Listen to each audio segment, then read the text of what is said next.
Hallelujah. കർത്താവ് എല്ലാവരെയും ഒത്തിരി മാനിക്കട്ടെന്ന് പ്രാർത്ഥിക്കുന്നു. ഞാൻ കർത്താവിൽ വളരെ സ്നേഹിക്കുന്ന പ്രിയ ബിനോയ് പാസ്റ്റർ, തൻ്റെ കുടുംബം, ആരാധന നയിക്കുന്ന കർത്താവിൻ്റെ വിലപ്പെട്ട ദാസന്മാർ എല്ലാവർക്കും വിശേഷാൽ സ്നേഹം പറയുന്നു, വന്ദനം പറയുന്നു. നിങ്ങളുടെ സഭയിൽ ഈ കൂട്ടായ്മയിൽ ഒരു പ്രാവശ്യം കൂടെ വരാൻ കർത്താവ് ഇടയാക്കിയതുകൊണ്ട് സ്തോത്രം.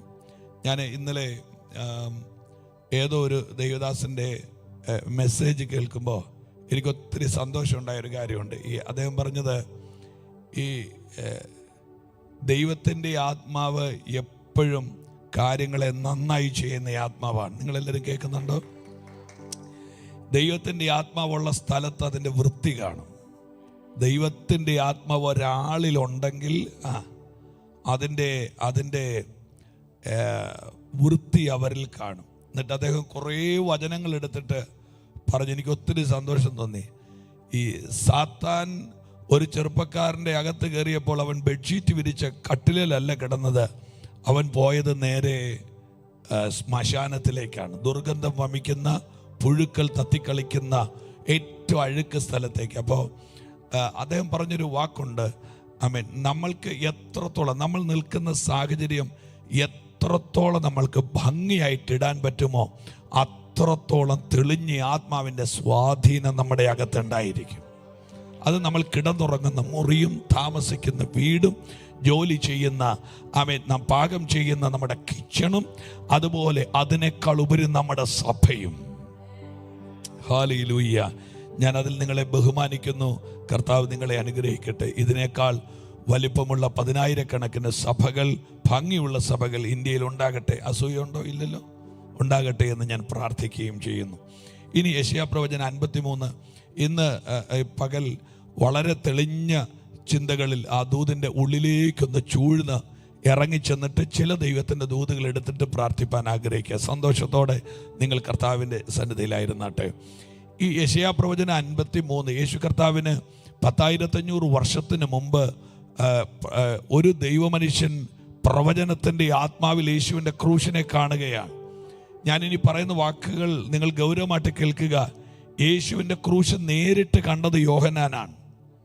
കാൺമീൻ, നാം ദൈവമക്കളെന്ന് വിളിക്കപ്പെടുവാൻ, ബാക്കി പറ, പിതാവ് നമുക്ക് ഇത്ര വലിയ സ്നേഹം. വേദശാസ്ത്രിമാർ പറയുന്നത്, ആ രക്തം ഒഴുകി ഉണങ്ങി ഇറങ്ങുന്ന, ആ കാതടപ്പിക്കുന്ന നിലവിളി കേൾക്കുന്ന ചോരയുടെ ചുവപ്പ് നിറം കണ്ണിൻ്റെ റെറ്റിനയിൽ പതിഞ്ഞു നിൽക്കുന്ന, ഗാൽഗുത്തായുടെ കുലമേട്ടിൽ അറവുശാലയിൽ കുറകുപോലെ അരുമനാഥനാകുന്ന കർത്താവ് തൂങ്ങിക്കിടക്കുന്ന കണ്ടിട്ടാണ് ഈ മനുഷ്യൻ എഴുതുന്നത്, കാൺമീൻ, കാൺമീൻ, കാൺമീൻ, നാം ദൈവമക്കളെന്ന് വിളിക്കപ്പെടാൻ പിതാവ് നമുക്ക് നൽകിയ സ്നേഹമാണ് ആ ക്രൂശെ കിടക്കുന്നത്.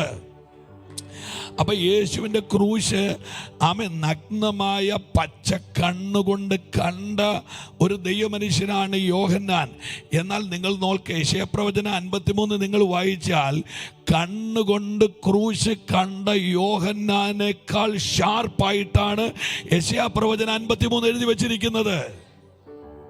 നിങ്ങൾ കേട്ടില്ല. ഞാൻ ഒന്നുകൂടെ പറയേണ്ടി വരുന്നു. കണ്ണുകൊണ്ട് യേശുവിൻ്റെ ക്രൂശിനെ കണ്ട യോഹന്നാനേക്കാൾ ഷാർപ്പായിട്ടാണ് യെശയ്യാപ്രവചനം 53 1500 വർഷത്തിന് മുൻപ് പ്രവാചകൻ യെശയ്യാവ് ഇത് എഴുതിയതെങ്കിൽ ഞാൻ ഒരു വാക്ക് സഭയോട് പറയുക, കണ്ണുകൊണ്ട് കാണുന്നതിനേക്കാൾ ഷാർപ്പാണ് ഒരു കാര്യത്തെ ആത്മാവ് കൊണ്ട് കാണുന്നത്. ഹല്ലേലൂയ. നിങ്ങളുടെ ജീവിതത്തിൽ, നിങ്ങളുടെ തലമുറയിൽ, നിങ്ങളുടെ വീടിൻ്റെ അകത്ത്, നിങ്ങളുടെ ദേശത്ത്, നിങ്ങളുടെ സാമ്പത്തിക, ഭൗതിക, ആത്മീക മേഖലകളിലൊക്കെ സംഭവിക്കുന്ന കാര്യങ്ങളെ കണ്ണുകൊണ്ട് നിങ്ങൾ അനലൈസ് ചെയ്യാതെ നിങ്ങൾ അതിനെ ആത്മാവിലും അനലൈസ് ചെയ്യാൻ നോക്ക്. ആമേൻ. നിങ്ങൾ ഇതുവരെ കാണാത്ത ആഴങ്ങളിലൂടെ ആ വിഷയങ്ങളെ പരിഹരിക്കാൻ നിങ്ങൾക്ക് കഴിയും. ഹല്ലേലൂയ. ഞാൻ ഒന്നുകൂടെ ആ വാക്ക് പറയാം, നിങ്ങൾക്ക് എത്രത്തോളം മനസ്സിലാകുന്നു എനിക്കറിയില്ല. കണ്ണുകൊണ്ട് കാണുന്നതിനേക്കാൾ ഷാർപ്പാണ്, ബാക്കി പറ, ഒരു കാര്യം ആത്മാവ് കൊണ്ട് കാണുന്നത്. നിങ്ങൾക്കറിയാം, പഞ്ചഗ്രന്ഥങ്ങളുടെ എഴുത്തുകാരൻ മോശയാണ്. മോശ പഞ്ചഗ്രന്ഥം എഴുതാൻ ആദിയിൽ ദൈവം എന്നെഴുതുമ്പോൾ ആ പേന മോശയുടെ കയ്യിലിരിക്കുമ്പോൾ ആദാമിന്റെ അസ്ഥി പോലും ഭൂമിയിലില്ല.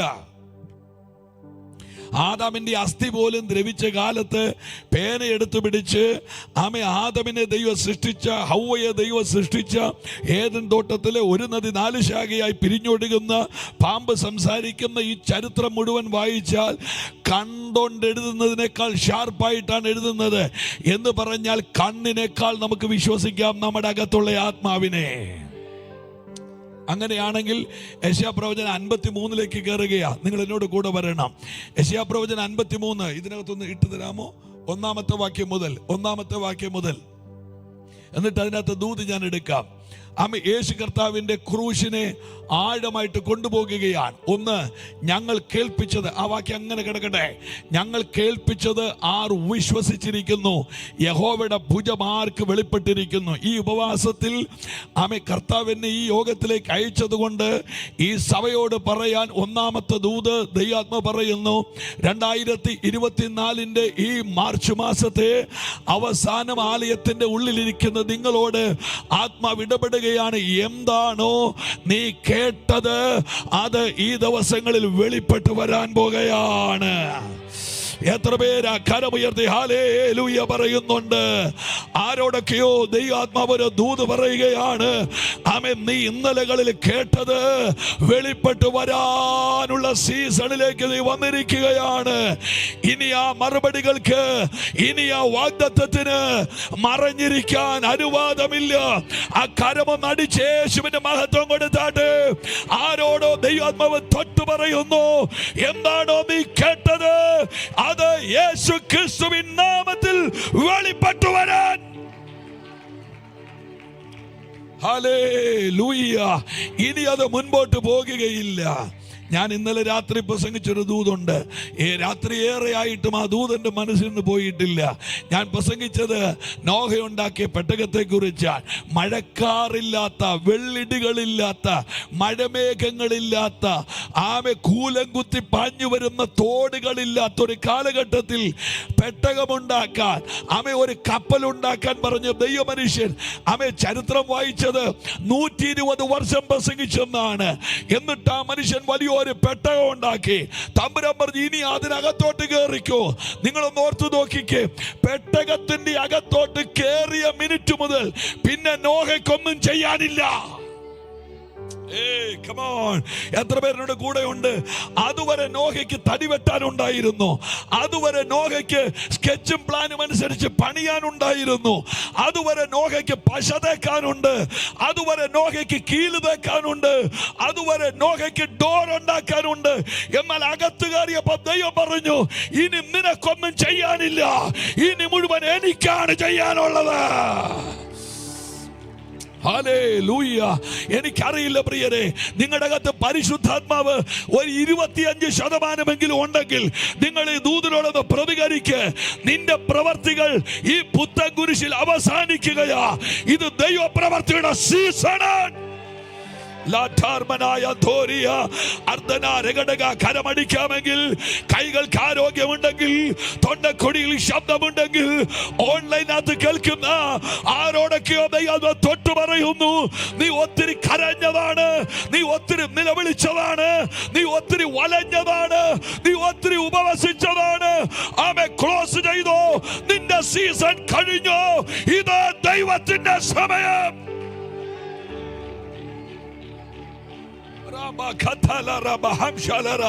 നീ ഒത്തിരി നിന്ന സഹിച്ചതല്ലേ, നീ ഒത്തിരി അപമാനിക്കപ്പെട്ടതല്ലേ, നീ ഒത്തിരി കരഞ്ഞതല്ലേ, നീ ഒത്തിരി അധ്വാനിച്ചതല്ലേ. ഇനി നീ ധൈര്യമായിട്ടിരിക്കുക. ഇനി നിനക്ക് ഒന്നും ചെയ്യാനില്ല.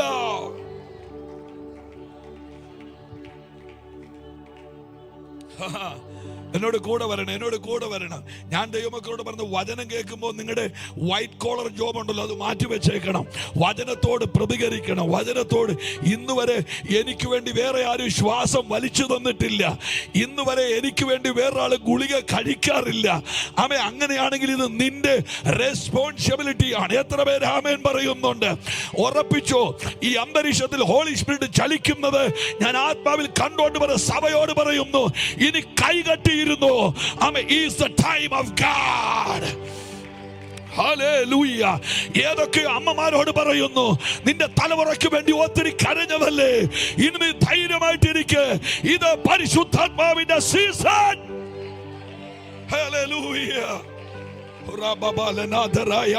എനിക്കറിയില്ല പാസ്റ്റർ, ഈ ചർച്ചിനകത്ത് വെളിപ്പെടുന്ന ഹെവൻലി ക്ലൗഡുകൾ, ആത്മാവിന്റെ മേഘങ്ങൾ എന്നോട് പറയുന്നു, ആമേൻ, നിങ്ങളുടെ പ്രവൃത്തി തീർന്നു, ഇനി ഞാൻ ചെയ്യാ. ആമേൻ, ദൈവം ആക്റ്റീവ് ആകുകയാണ്. സ്വർഗം നിനക്ക് വേണ്ടി ചലിക്കുന്നു.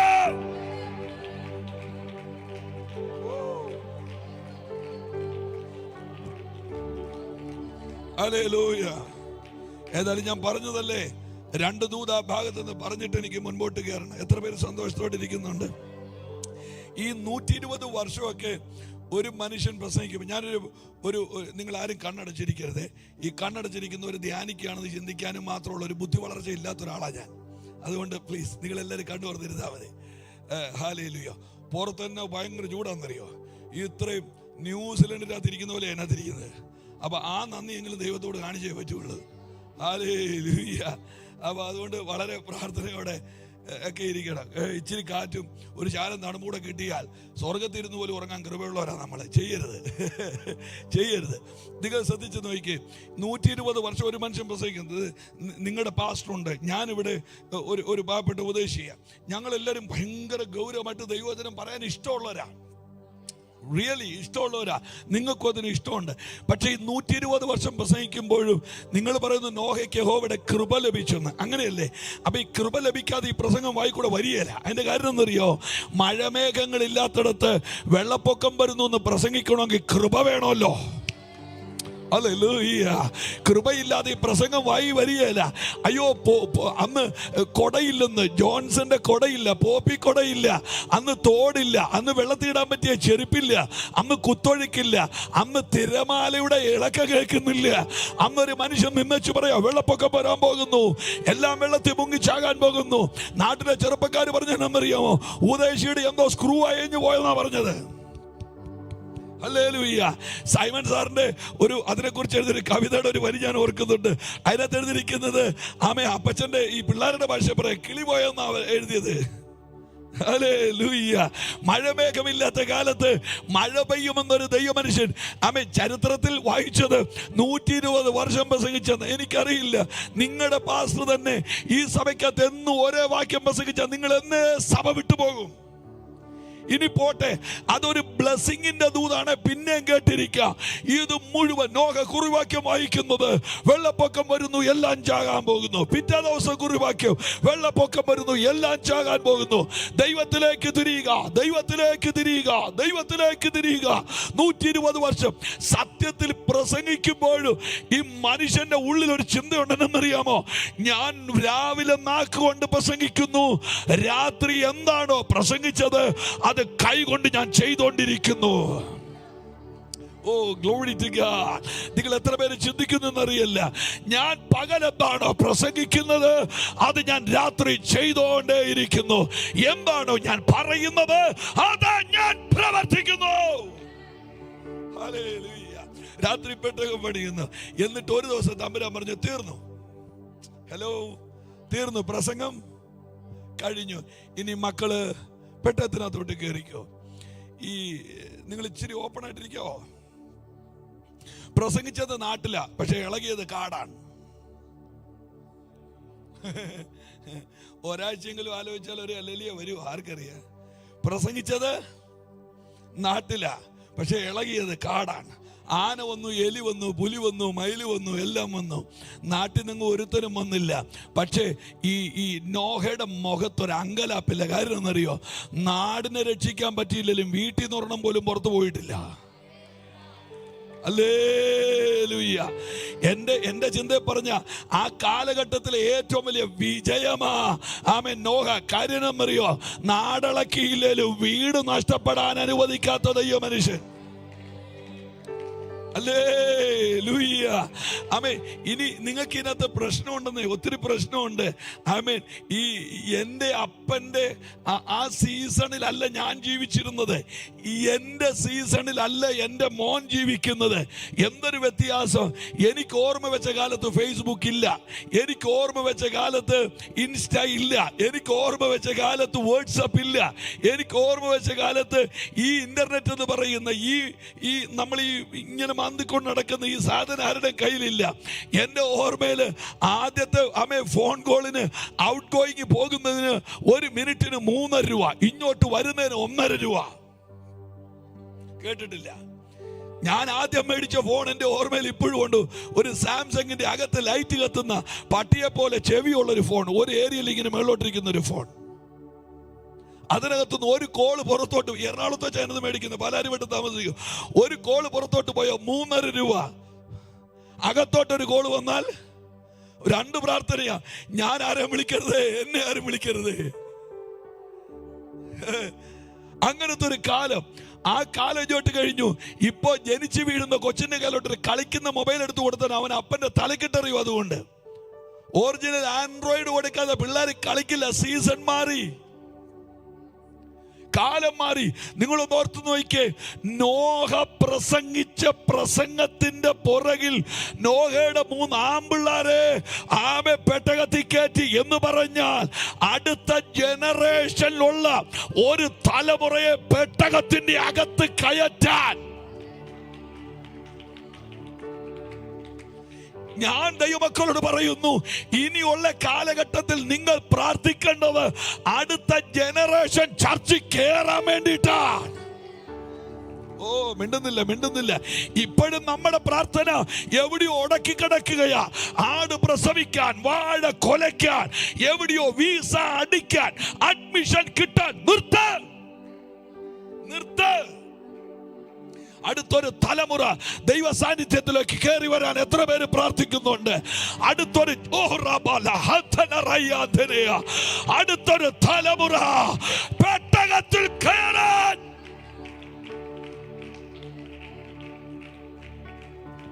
ഞാൻ പെട്ടെന്ന് പറഞ്ഞു പോകാം, എനിക്ക് എന്റെ ദൂതന്റെ ഗൗരവത്തിൽ വരണം.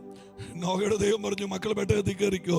ഡോർ ഉണ്ടാക്കിയത് നീയാ, പക്ഷെ ഡോർ അടയ്ക്കുന്നത് ഞാനാണ്.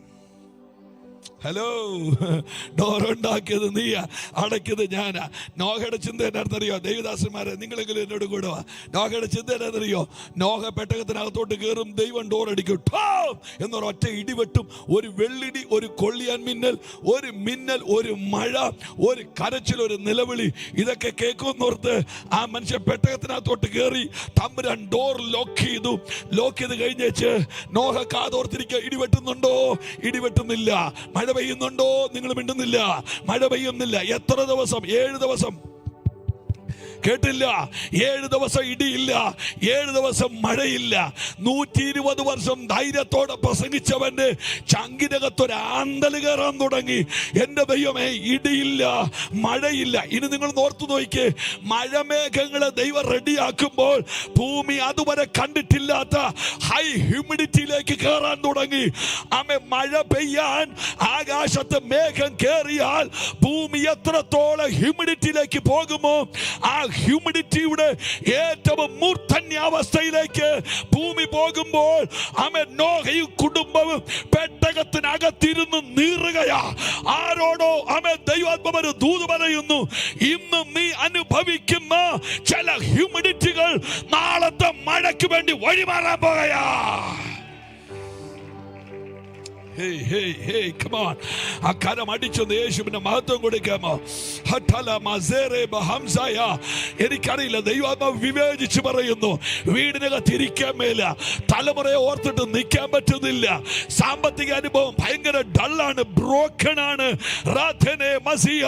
ദൈവാത്മാവ് പറയുന്നു, ആ കാലഘട്ടം കഴിയാൻ പോകുകയാണ്. നാമേ നിനക്ക് വേണ്ടി ഒരു മഴ.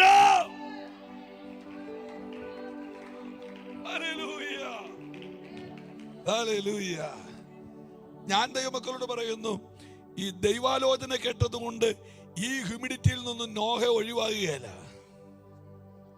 നമ്മുടെ ഉള്ളിലെ ചിന്ത എന്നറിയോ, ഞാനങ്ങോട്ട് സ്ഥാനപ്പെട്ട് അങ്ങോട്ട് കഴിഞ്ഞു കഴിഞ്ഞാൽ പിന്നെ ദേഹത്തെ വെള്ളം തൂക്കുന്നതും അതുപോലെ തന്നെ എൻ്റെ പോരാട്ടം എല്ലാം അഴിഞ്ഞു പോകുന്നു. ഒരു പോരാട്ടം ഒഴിയില്ല, അതെല്ലാം അവിടെ നിൽക്കും. ഒറ്റ കാര്യം നടക്കും, നീ തമ്പുരാന്റെ കൊച്ചായി.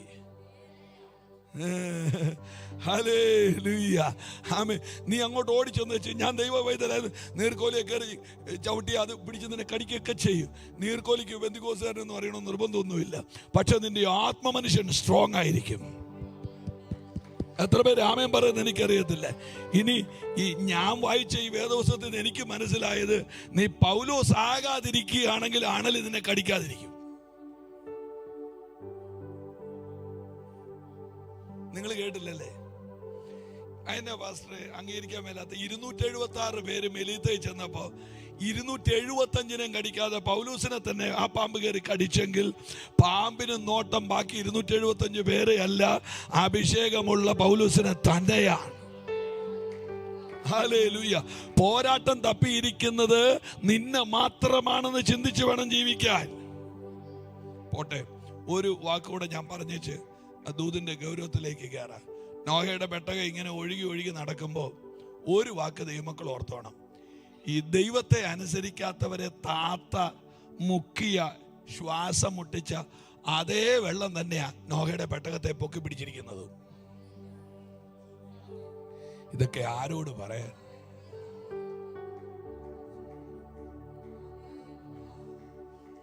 അവരെ തകർക്കുന്ന അതേ കണ്ടന്റിലാണ് ദൈവം നിന്നെ ഉയർത്താനും തീരുമാനിക്കുന്നത്. അവരെ മുക്കുന്ന വെള്ളം നിന്നെ പൊക്കിപ്പിടിക്കുമെന്ന് ഞാൻ പ്രസംഗിച്ചാൽ എത്ര പേര് കർത്താവിനൊരു ഹല്ലേലൂയ പറയും? പോട്ടെ യെശയ്യാപ്രവചനം 53 വരിക.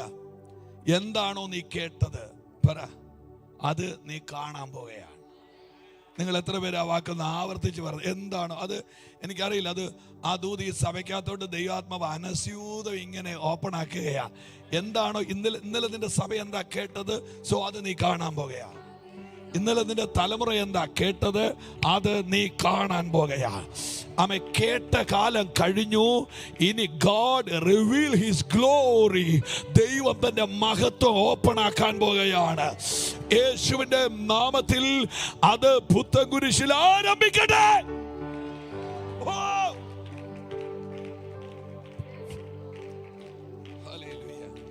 ഈ ഞാന് ആ ഭാഗത്തൊന്നും ഒത്തിരി ഞാന്ന് നിൽക്കാൻ ആഗ്രഹിക്കുന്നില്ല. എങ്കിലും നിങ്ങളുടെ ഉള്ളിലേക്ക് ആ ദൂതൊന്ന് പതിയാൻ വേണ്ടിയിട്ട് പറയാം.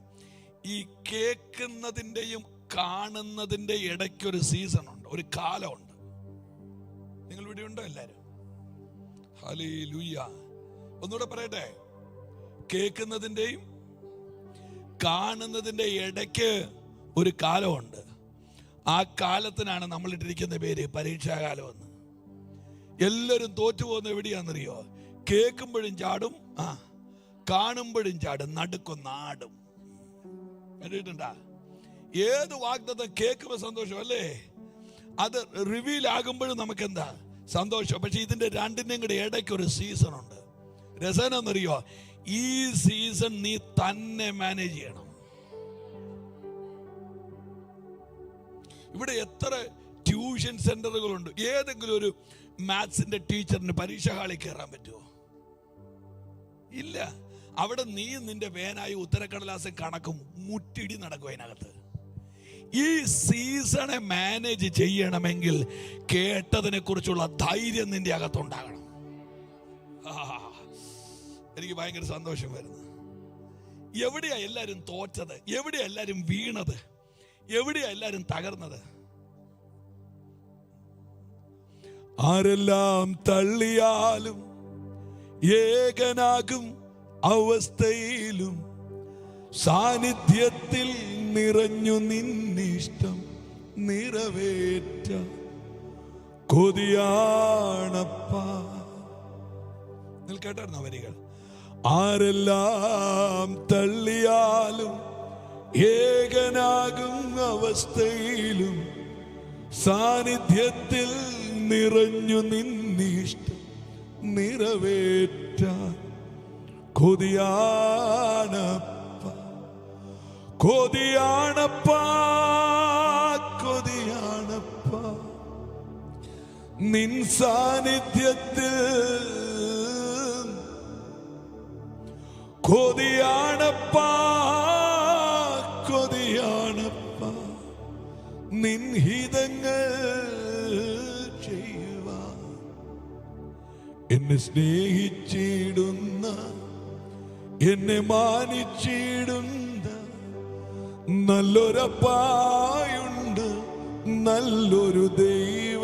പഠിക്കേ. എന്നെ സ്നേഹിച്ചിടുന്ന, എന്നെ മാനിച്ചിടുന്ന നല്ലൊരപ്പായുണ്ട്, നല്ലൊരു ദൈവമുണ്ട്. ഒന്നുകൂടെ. എന്നെ സ്നേഹിച്ചിടുന്ന, എന്നെ മാനിച്ചിടുന്ന നല്ലൊരപ്പായുണ്ട്, നല്ലൊരു ദൈവമുണ്ട്. പഠിക്കേ. കൊതിയാണപ്പാ കൊതിയാണപ്പാ നിൻ സാന്നിധ്യത്തിൽ പറയാ. കൊതിയാണപ്പാ കൊതിയാണപ്പാ നിൻ ഹിതങ്ങൾ ചെയ്യുവാ. പഠിക്കേ. ആരെല്ലാം തള്ളിയാൽ ഏകനാകും അവസ്ഥയിലും സാന്നിധ്യത്തിൽ നിറഞ്ഞു നിന്നിഷ്ടം നിറവേറ്റാൻ കൊതിയാണപ്പാ. പഠിക്കേ. ആരെല്ലാം തള്ളിയാലും ഏകനാകും അവസ്ഥയിലും സാന്നിധ്യത്തിൽ നിറഞ്ഞു നിന്നിഷ്ടം നിറവേറ്റാൻ കൊതിയാണപ്പാ കൊതിയാണപ്പാ കൊതിയാണപ്പാ നിൻ സാന്നിധ്യത്തിൽ പറയാ. കൊതിയാണപ്പാ കൊതിയാണപ്പാ നിൻ ഹിതങ്ങൾ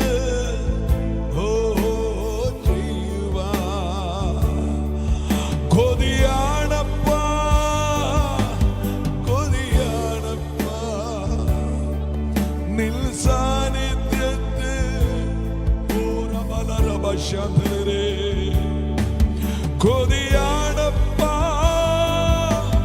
കൊതിയാണപ്പാ നിൻ ഹിതങ്ങൾ. യേശുവേ. റബലർ. ആ കൈ ഉയർത്തി കർത്താവിനെ ഹല്ലേലൂയ പറഞ്ഞാൽ. ഹല്ലേലൂയ. പോട്ടെ. നമുക്ക് ഈ ദൂതിന്റെ ഗൗരവത്തിലേക്ക്. ഈ ഒരു സീസൺ ഞാൻ ഈ കോവിഡിന്റെ സമയത്ത് വല്ലാതെ ഭീകരമായ അന്തരീക്ഷത്തിലേക്കൊക്കെ എൻ്റെ കുടുംബവും എൻ്റെ ആരോഗ്യമൊക്കെ ഇറങ്ങിപ്പോയൊരു സമയമുണ്ട്. ഈ നമുക്ക് വെച്ചിരിക്കുന്ന നിന്ദകൾ നമ്മൾ തന്നെ അനുഭവിക്കണ്ടേ? അതൊന്നും ഷെയറിംഗ് ആണ്. ഭാര്യയ്ക്ക് പോലും മക്കൾക്ക് പോലും വീട്ടുകാർക്ക് പോലും കൊടുക്കാൻ കഴിയാതെ അതെല്ലാം നമ്മൾ ഷെയർ ചെയ്യേണ്ട സമയമുണ്ട്. ഈ സമയത്ത് എൻ്റെ ഓർമ്മയിൽ ഞാൻ ധാരാളം ദൈവശബ്ദം കേട്ടിട്ടുണ്ട്. ധാരാളം. By the grace of God ഒത്തിരി പേരോട് ദൈവാലോചന പറഞ്ഞിട്ടുണ്ട്, ഒത്തിരി പ്രവചിച്ചിട്ടുണ്ട്. പക്ഷേ ആ ഒരു സീസൺ ഇത്ര ഡ്രൈനെസ് ഫീൽ ചെയ്തൊരു സീസൺ, ഒരു വാക്ക് പോലും ദൈവത്തിന് നമ്മളോട് മിണ്ടാനില്ലാത്തൊരു സമയം.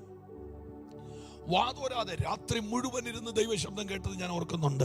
ധാരാളം ദൈവശബ്ദം, ധാരാളം പേരോട് ദൈവാലോചന. നിങ്ങൾ കേൾക്കുന്നുണ്ടോ എല്ലാവരും എന്നെ? ഇങ്ങനെ കേട്ടിട്ട് ഞാൻ അകപ്പെട്ടു പോയ, ഞാൻ അങ്ങ് സ്ട്രെസ്ഫുൾ ആയ ഒരു സീസണിൽ ഞാൻ ഉറക്കെ കിടന്ന് അലറി വിളിച്ചിട്ടും ഒരു നോട്ടം കൊണ്ട് പോലും, ഒരു വാക്കുകൊണ്ട് പോലും ദൈവത്തിന് മിണ്ടാനില്ലാതെ പോയ ഒരു സീസണിൽ ഞാൻ അറിയാതെ ദൈവത്തോട് ചോദിച്ചൊരു ചോദ്യമുണ്ട്. ഞാൻ അന്ന് എഴുതിയൊരു പാട്ടിന്റെ വരിയുണ്ട്. എനിക്ക് അങ്ങ് മാത്രമുള്ളൂ, അങ്ങേക്ക് ആയിരങ്ങൾ ഉണ്ടാകാം. എന്റെ ഉള്ളിലേക്ക് ഒരു ചിന്ത വന്നു. ദൈവത്തിന് ഒരു സുഭാഷ് കുമരകമല്ല, ദൈവത്തിന് കോടിക്കണക്കിന് വിശ്വസ്തരായ ദൈവദാസന്മാരുണ്ട്. പക്ഷെ എന്റെ പ്രശ്നം എന്നറിയാമോ?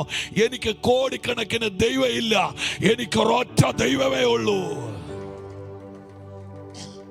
ഇനി ചൂടക്കേറ്റി പറയാ, ദൈവത്തിന് ഓപ്ഷൻ ഉണ്ട്, സുഭാഷിന് ഓപ്ഷൻ ഇല്ല. അന്ന് രാത്രി ഞാൻ ഇരുന്ന് കരയാൻ തുടങ്ങി. എനിക്ക് അങ്ങ് മാത്രമേ ഉള്ളൂ, അങ്ങേക്ക് ആയിരങ്ങൾ ഉണ്ടാകാം, കരയാൻ, പറയാൻ, എന്റെ സങ്കടം പറയാൻ എനിക്ക് അങ്ങ് മാത്രമേ ഉള്ളൂ. അങ്ങാണ് എന്റെ ബലം, അങ്ങാണ് എന്റെ സങ്കേതം, അങ്ങാണ് എന്റെ ആശ്രയം. ഞാൻ ദൈവമക്കളോട് പറയുന്നു, വിശ്വാസ ജീവിതം ഒരു ഗിമിക്കല്ല.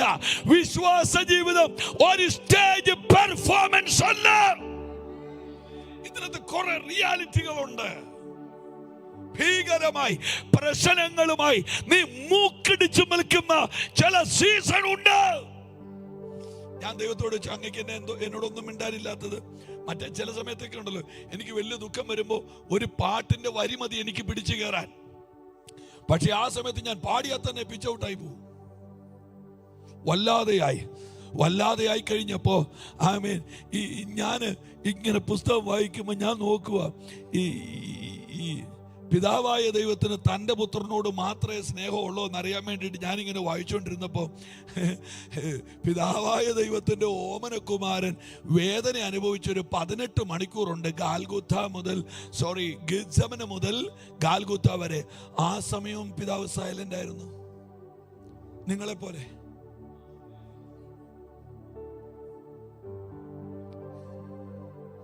ഒരു പൈൻമരം യേശുവിന്റെ തോളലിട്ട് വെക്കുമ്പോ ഡോൺ വറി എന്ന് പിതാവ് പറഞ്ഞില്ലല്ലോ. 80 കുതിരയുടെ ചാട്ടവാറ് 8ആയിട്ട് പിന്നി ഒതുക്കി ഈയക്കട്ടിയും എല്ലിന്റെ കഷ്ണവും ഉൾക്കൊളുത്തുമായിട്ട് മൂളിപ്പറക്കുന്ന ചാട്ട കണ്ടോ? എന്തിനാ ഞാൻ ഒച്ച വെച്ചെന്നറിയോ? കണ്ണടച്ചിരിക്കുന്നവരെ കണ്ണു തുറക്കാൻ, അല്ലാതെ ആത്മാവ് കയറിയിട്ടല്ല.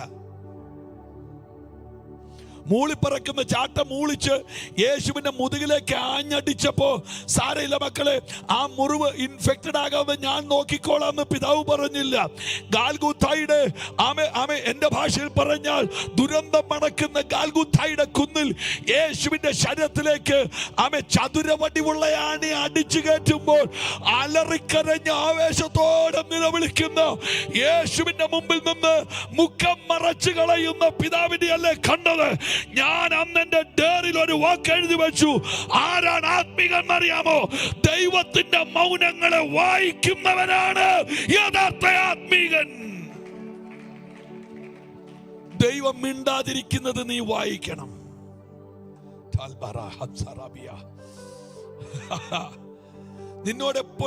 നിന്നോടെപ്പോഴും ഇങ്ങനെ ശ്രീലങ്കൻ പ്രക്ഷേപണം പോലെ മിണ്ടിക്കൊണ്ടിരിക്കാൻ ദൈവത്തിന് മനസ്സില്ല. ദൈവം ചിലപ്പോൾ മൗനമായിരിക്കും, എന്നാൽ ആ മൗനത്തെ നീ ആത്മാവിൽ വായിക്കണം.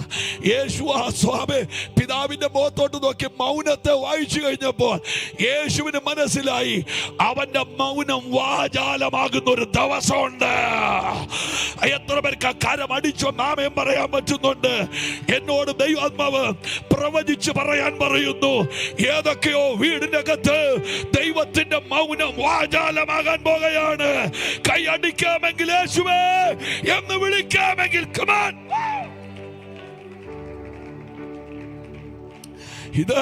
ഇതൊരു പ്രവചന ദൂതാണ്.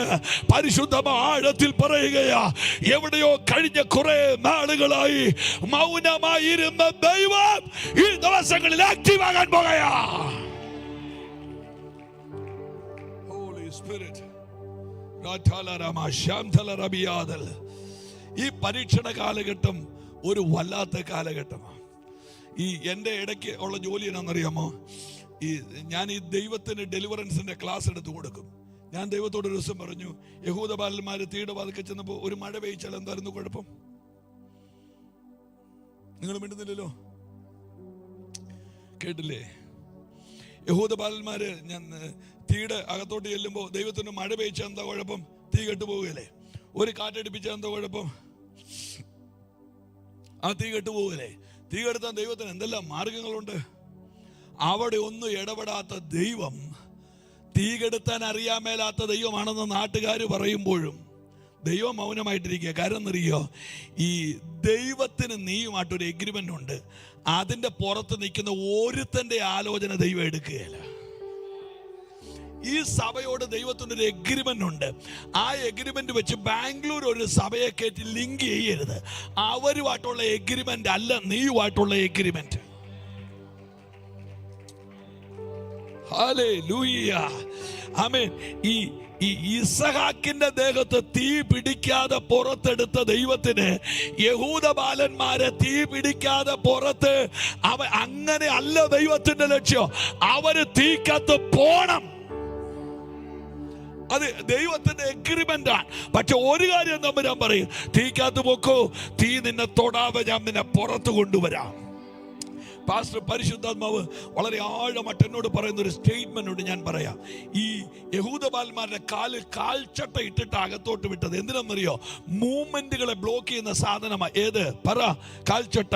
8ാം ക്ലാസ്സിൽ പഠിച്ചപ്പോൾ ചില പിള്ളേർക്ക് കാൽച്ചട്ട ഇട്ടു, അതോടുകൂടി അവരുടെ എഡ്യൂക്കേഷൻ താറുമാറായി. ചിലർ 12th എത്തിയപ്പോൾ അവർക്ക് കാൽച്ചട്ട ഇട്ടു, അവരുടെ മൂവ്മെന്റുകൾ ബ്ലോക്കായി.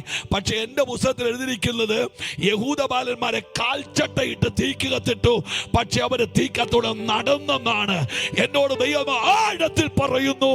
ആമേ. ബാബിലോണിലെ കാൽച്ചട്ടകൾക്ക് വാഗ്ദത്തമുള്ളവന്റെ മൂവ്മെന്റുകളെ തടയാൻ സാധ്യമല്ല.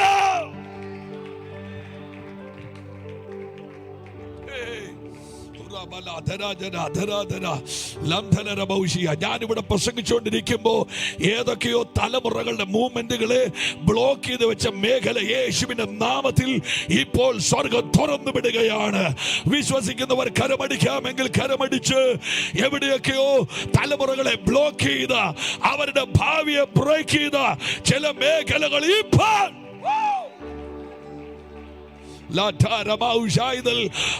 കൃപയുള്ളവരുണ്ടെങ്കിൽ അന്യഭാഷ പറഞ്ഞ് കർത്താവിനെ സ്തുതിക്കുക. എവിടെയോ പിശാച് ബ്ലോക്ക് ചെയ്ത് വെച്ചത് ഇപ്പോൾ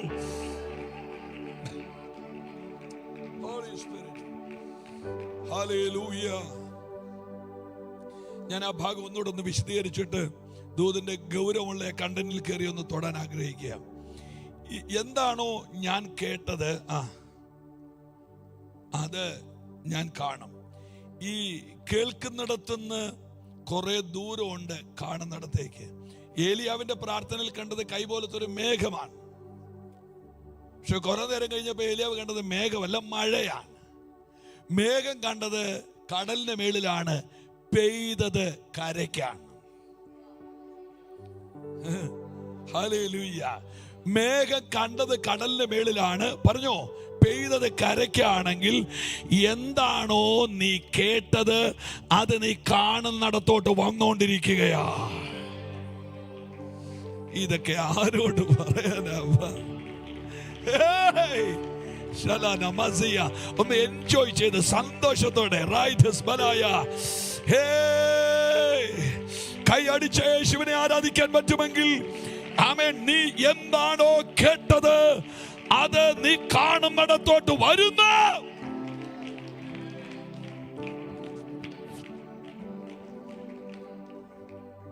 ഹല്ലേലൂയ, ഹല്ലേലൂയ. പോട്ടെ, ഈ ഞാൻ പൗലൂസിനെ കുറിച്ച് ഒരു ഭാഗം പറഞ്ഞിട്ട് അടുത്ത ഭാഗം. നിങ്ങൾ സന്തോഷമായിട്ടിരിക്കുന്നുണ്ടല്ലോ അല്ലേ? റൈറ്റ്. ഈ പൗലൂസ് ഒരിക്കലും ആസിക്ക് പോകാൻ ശ്രമിച്ചു, കർത്താവ് സമ്മതിച്ചില്ല.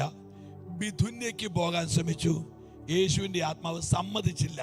2 വാക്യങ്ങൾ നിങ്ങൾ വായിച്ചിട്ടുണ്ടല്ലോ. ഞാനിത് വായിക്കുമ്പോൾ വലിയ വെപ്രാളത്തോടു കൂടി അത് വായിക്കുന്നത്. ഭയങ്കര വെപ്രാളം എനിക്കുണ്ടാകും. കാരണം എന്നറിയോ, ഈ പൗലൂസ് എന്ന് പറയുന്ന ഈ മനുഷ്യനൊരു സാധാരണക്കാരനല്ല. 3ാം സ്വർഗത്തിൽ കയറിയ ചിറങ്ങിയ മനുഷ്യനായത്. 14 ലേഖനങ്ങളുടെ വെളിപ്പാട് ഗർഭം ധരിച്ച മനുഷ്യനായത്. 40 പട്ടണത്തെ 9 ദ്വീപിനെ ഇളക്കിയ മനുഷ്യനായത്. കാരാഗ്രഹത്തെ ആത്മാവിന്റെ കലവറയാക്കി മാറ്റിയ ദൈവമനുഷ്യനായത്. ഈ മനുഷ്യൻ ചെറിയ ആളല്ല. മെലീത്ത ദ്വീപിലെ കൊടിയ വിഷമുള്ള അണലിപ്പാമ്പിന്റെ വിഷത്തിന് സിരാധമനികൾ കൂടെ സഞ്ചരിക്കാൻ അനുവാദം കൊടുക്കാത്ത നിലകളിൽ അത്രയും അഭിഷേകം ചോരക്കകത്ത് ചുമന്ന ഒരു ദൈവമനുഷ്യനായത്. നിങ്ങൾ ഇരിക്കുന്നിടത്ത് ഞാനെങ്ങനാണ് ഞാൻ എഴുന്നേറ്റ് ചാടിയേനെ. നമുക്ക് ചിന്തിക്കാൻ പറ്റിയ ഒരാളല്ല ഇത്. ഇദ്ദേഹം ഒരു ഭയങ്കര അസാമാന്യനായ ദൈവമനുഷ്യനാണ്. നമ്മൾ ചിന്തിക്കാത്ത വേറൊരു റലത്തിൽ നിന്നുകൊണ്ട് ദൈവത്തെ സേവിച്ച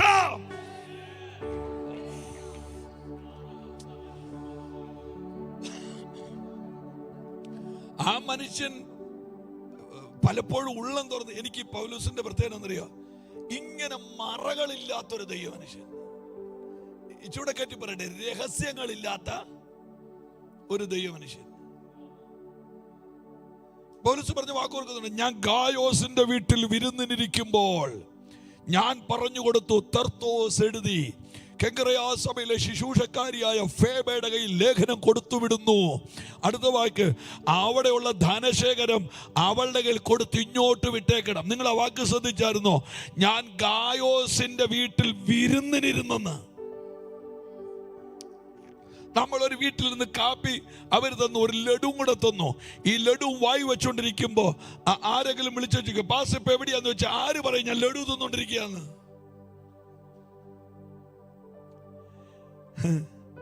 90% ആളുകൾ അത് പറയല.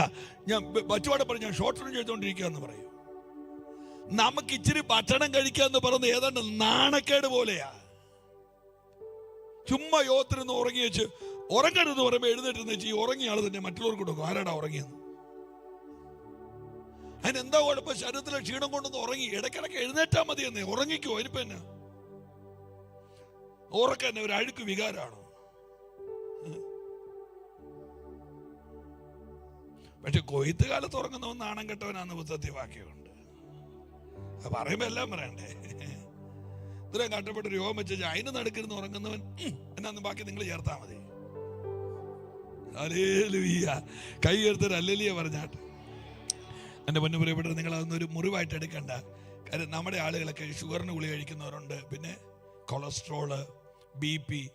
ഞാൻ എപ്പോഴും ഓർക്കുമായിരുന്നു, ഈ 2-3 ഗുളിയൊക്കെ നമ്മുടെ അരിക്കൊമ്പന് കൊടുക്കുവാണെങ്കിൽ പുള്ളി ഒരാഴ്ച കഴിഞ്ഞിട്ടേ കണ്ണു തുറക്കുള്ളൂ. നിങ്ങൾ ഇടയ്ക്കിടയ്ക്ക് തുറക്കുന്നുണ്ടല്ലോ, അതെനിക്ക് ഭയങ്കര സന്തോഷമാണ്. ഹല്ലേലൂയ. ആ കൈ ഉയർത്തര് ഹല്ലേലൂയ പറഞ്ഞാട്ടെ. നമ്മൾ ഈ ഷാർപ്പായിട്ട് അകത്തോട്ട് കയറാൻ പറ്റുമോ? ഞാൻ ഹോളി സ്പിരിറ്റ്, പരിശുദ്ധാത്മാവേ എന്നെ ഒന്ന് സഹായിക്കണമെന്ന് ഞാൻ പ്രാർത്ഥിച്ച് നിൽക്കുക. ഈ ഇത്രയും റേഞ്ചുള്ള ഈ മനുഷ്യൻ, നമ്മളീ പറയുന്ന, ഞാൻ പണ്ട് നിങ്ങളോട് പറഞ്ഞിട്ടില്ലേ, പൗലൂസിനെ പാമ്പ് കടിച്ചപ്പോൾ എന്നെ കടിച്ച പാമ്പ് പോരാട്ടമല്ല, അത് പുബ്ലിയോസിന്റെ വീടിന്റെ താക്കോലാന്ന് വിശ്വസിച്ച മനുഷ്യനായത്. ഇതൊന്നും നമ്മുടെ നോർമൽ പെന്തിക്കോസിലൊന്നും മെമ്പർഷിപ്പ് കൊടുക്കാൻ പറ്റിയ ആളെയല്ല പൗലോസ്. നമ്മൾ അങ്ങനെയൊന്നും ചിന്തിക്കുന്നിടത്തൊന്നും പൗലോസിനെ കിട്ടത്തില്ല. സത്യമായിട്ട് ഞാൻ പറഞ്ഞതുള്ളൂ, നിങ്ങൾ വേണേ അംഗീകരിച്ചാൽ മതി. പൗലോസ് നമ്മൾ വിചാരിക്കുന്ന ഏരിയയിൽ എങ്ങും ആ മനുഷ്യനില്ല.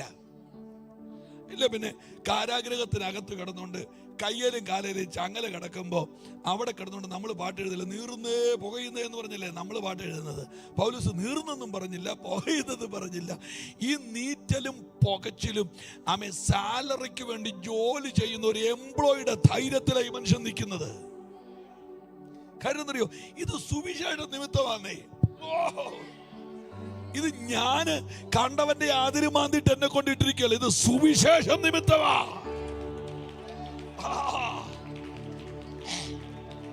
അറിയില്ല, ചിലപ്പം ഇതൊക്കെ ഞാൻ ഈ പറഞ്ഞ ഇത്രയായിട്ട് വെട്ടിയിട്ട പ്രശ്നമാണ്. ഇത് ചിലപ്പോ ഇതൊക്കെ വായിച്ച തലയ്ക്ക് പ്രാന്തെടുക്കും. കാര്യം അറിയോ, ആ കാരാഗ്രഹത്തിൽ കിടന്നുകൊണ്ട് ഈ തടി വെട്ടി കാലിൽ ഇങ്ങനെ ലോക്ക് ചെയ്ത് വെച്ചിരിക്കുന്നു. ആമെ കയ്യിൽ ചങ്ങല കിടക്കുമ്പോ കുലുങ്ങുന്ന ചങ്ങലയുടെ ഇടയ്ക്കൂടെ പേന കുത്തിക്കേറ്റിച്ച് ആ മനുഷ്യൻ എഴുതുക, അവന്റെ വിളിയാലുള്ള ആശ ഇന്നതൊന്നും, വിശുദ്ധന്മാരിൽ അവന്റെ അവകാശത്തിന് മഹിമാധനം ഇന്നതൊന്നും, അവന്റെ ബലത്തിന് വല്ലഭത്വത്തിന്റെ വ്യാപാരത്തിൽ വിശ്വസിക്കുന്ന നമുക്ക് വേണ്ടി വ്യാപരിക്കുന്നവന്റെ ശക്തിയുടെ അളവറ്റ വലിപ്പം. അല്ലാതെ തന്നെ കടിക്കാൻ വരുന്ന അട്ടയുടെയും തന്നെ കുത്താൻ വരുന്ന കൊതുകിന്റെ ലിസ്റ്റ് എടുക്കുകയല്ല. ആ മനുഷ്യൻ അടുത്തൊരു ജനറേഷനെ ആമേ അഭിഷേകത്തിലേക്ക് കേറ്റുകയാ.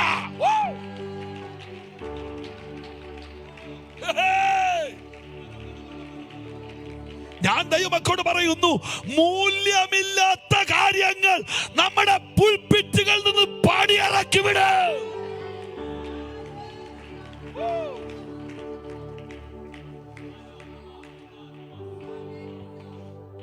ഒരു തലമുറയെ കൃപയിൽ നിർത്താൻ ഇവിടെ ഭരണകൂടങ്ങൾ പിടിമുറുക്കുക അല്ലേ? ഇവിടുത്തെ സംസ്ഥാനങ്ങൾ മതനിരോധന ബില്ലുകൾ കൊണ്ടുവരികയാ.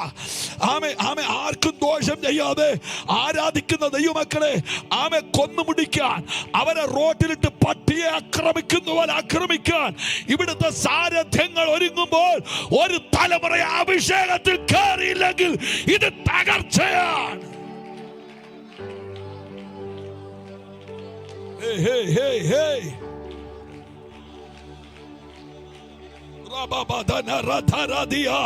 ഒന്ന് കരമടിച്ചു ദൈവമക്കൾ ആരാധിക്കാമോ? അവൻ കഴുത്തു മുറിഞ്ഞാലും യേശു മതി എന്ന് പറയുന്ന ഒരു തലമുറ.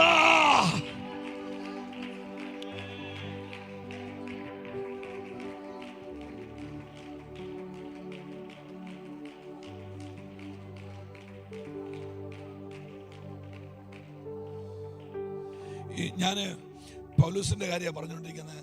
കർത്താവിന്റെ ദാസി എന്നെ ഒന്ന് ഓർപ്പിക്കണം കേട്ടോ. പൗലോസിന്റെ കാര്യമാണ്. ഞാൻ ഇതിന്റെ ഇടയ്ക്ക് ഒരു കാര്യം പറയാം. ഈ ഏലിയാവ് കർമ്മേലിൽ കയറി പ്രാർത്ഥിച്ചപ്പോൾ തീ ഇറങ്ങിയെന്നൊക്കെ നമ്മൾ എത്രയോ വട്ടം പ്രസംഗിച്ച. ഞാൻ ദൈവത്തോട് ചോദിക്കുന്നത്, ഈ ഒരു എഫേർട്ടും എടുക്കാത്ത ഒരു മനുഷ്യൻ പ്രാർത്ഥിച്ചാൽ തീ ഇറങ്ങുമോ എന്നുള്ളതാണ് എൻ്റെ ചോദ്യം. ഒരു കഴുത്തെ വള്ളി തൂക്കിയിട്ടുണ്ട് ഒരു ഡോക്ടർ ഒരു ആശുപത്രി ഇരിക്കുന്നു. നമുക്ക് എന്നെ പരാതി എന്നറിയോ? അവന്റെ സാലറി എത്ര ലക്ഷമാണ് ശമ്പളം മേടിക്കുന്നത്. അതിന് നിങ്ങൾക്ക് എന്താന്ന്? അവൻ ഉറക്കളച്ച രാത്രികളുടെ ലിസ്റ്റ് നിങ്ങൾക്ക് അറിയാവോ? അവൻ മുടക്കിയ പണത്തിന്റെ ലിസ്റ്റ് നിങ്ങൾക്ക് അറിയാവോ? അവൻ അനുഭവിച്ച ആൻസൈറ്റിയുടെ ഡിപ്രഷന്റെ ആഴം നിങ്ങൾക്കറിയാവോ? മുതൽ മുടക്കിയച്ചാ നിന്ന് മേടിക്കുന്നത്. ഞാൻ തറപ്പിച്ച് പുസ്തകത്തെ തൊട്ട് ഞാൻ പറയാം, ഏലിയാവിന്റെ ഒറ്റ പ്രാർത്ഥനയിൽ കർമ്മേലിൽ തീ ഇറങ്ങിയെങ്കിൽ ആമേ കർമ്മേലിന് മുമ്പുള്ള ഏലിയാവിന്റെ പരീക്ഷണങ്ങൾ അഭിഷേകമായി മാറിയതാ. നിങ്ങൾക്ക് സമയം കിട്ടുമ്പോൾ നിങ്ങളുടെ പാസ്വേഡ് ചോദിയത് ഇന്ന് അനുഭവിക്കുന്ന ഇത്രത്തോളം അനുഭവിക്കുന്ന ഈ നന്മകളുടെ പുറകിൽ വില വല്ലതും കൊടുത്തിട്ടുണ്ടോ എന്ന് ചോദിക്കും. സമയം കിട്ടുകയാണ്. ഞാൻ ഒരിക്കലും വിശ്വസിക്കുന്നില്ല പാസ്റ്റർ പോക്കറ്റിൽ പണം അടുക്കിയത് കൊണ്ട് ഒന്നും ചെയ്യാൻ പറ്റത്തില്ല. ഒരുത്തനും ഒരാൾക്കും. നിങ്ങളെന്നെ കേൾക്കാം, ഓപ്പൺ ആയിട്ടാണോ കേൾക്കണേ? ഏലിയാവിനോട് തമ്പുരാൻ പറഞ്ഞു, പെട്ടെന്ന് പറഞ്ഞു, സമയം പോകല്ലേ കർത്താവേ, പറഞ്ഞു നീ കൊട്ടാരത്തിൽ ചെന്നിട്ടൊരു ദൂത് പറയാൻ. രാജാവേ, ഈ ആണ്ടുകളിൽ ഞാൻ പറഞ്ഞിട്ടല്ലാതെ മഞ്ഞും ഉണ്ടാകുകയില്ല, മഴ ഉണ്ടാകുകയില്ല. ശ്രദ്ധിച്ചു കേട്ടോണം. ഇത് പറഞ്ഞേച്ച് ഈ മനുഷ്യൻ കൊട്ടാരത്തിൽ നിന്ന് ഇറങ്ങി പോകുമ്പോൾ ഒരു കൊട്ടാരം മുഴുവൻ ഇപ്പൊ നിങ്ങൾ യോഗത്തിനിരിക്കുന്ന പോലെ ഇരിക്കുക.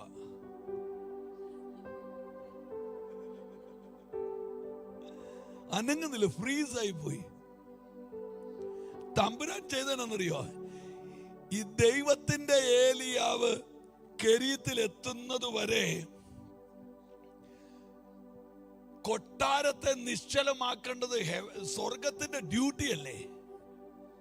ഈ മനുഷ്യൻ നേരെ, എനിക്ക് കെരീത്തിനെ കുറിച്ച് പ്രസംഗിക്കാനുണ്ട് കേട്ടോ ഒത്തിരി. അതൊന്നും എന്റെ ടോപ്പിക് അല്ലാത്തോണ്ട് ഇല്ല, ഞാനത് ഞാന്ന് കിടന്നേനെ. അത്ര എന്റെ മനസ്സിലാത്തിരിപ്പുണ്ട്. പോട്ടെ, ഈ മനുഷ്യൻ കെരീത്തിലിരുന്നു. ഞാൻ ഈ കെരീത്തിനെ കുറിച്ച് എവിടെയോ പ്രസംഗിച്ചപ്പോ ഒരച്ഛൻ വന്ന് ചെന്നോട് ചോദിക്കുക, എന്നെ ഇനി മാത്രം ടെൻഷൻ അടിക്കാൻ, അപ്പോ ഇറച്ചിയും കിട്ടുന്നില്ല എന്ന്. എന്നെ പൊട്ടനാന്ന് ആലോചിച്ച് നോക്കിയേ. അപ്പോ ഇറച്ചിയാണോ ജീവിതത്തിന്റെ ഏറ്റവും വലിയ കാര്യം? എന്നാ കുറെ അപ്പോ ഇറച്ചി കൊണ്ട് മേടിച്ചാൽ നടുക്ക് കയറിയിരിക്കും. നിങ്ങൾക്ക് ആ വാക്കിനകത്ത് മണ്ടത്തരം മനസ്സിലായോ? എടോ, കുറെ അപ്പോ ഇറച്ചിയാണോ ജീവിതം?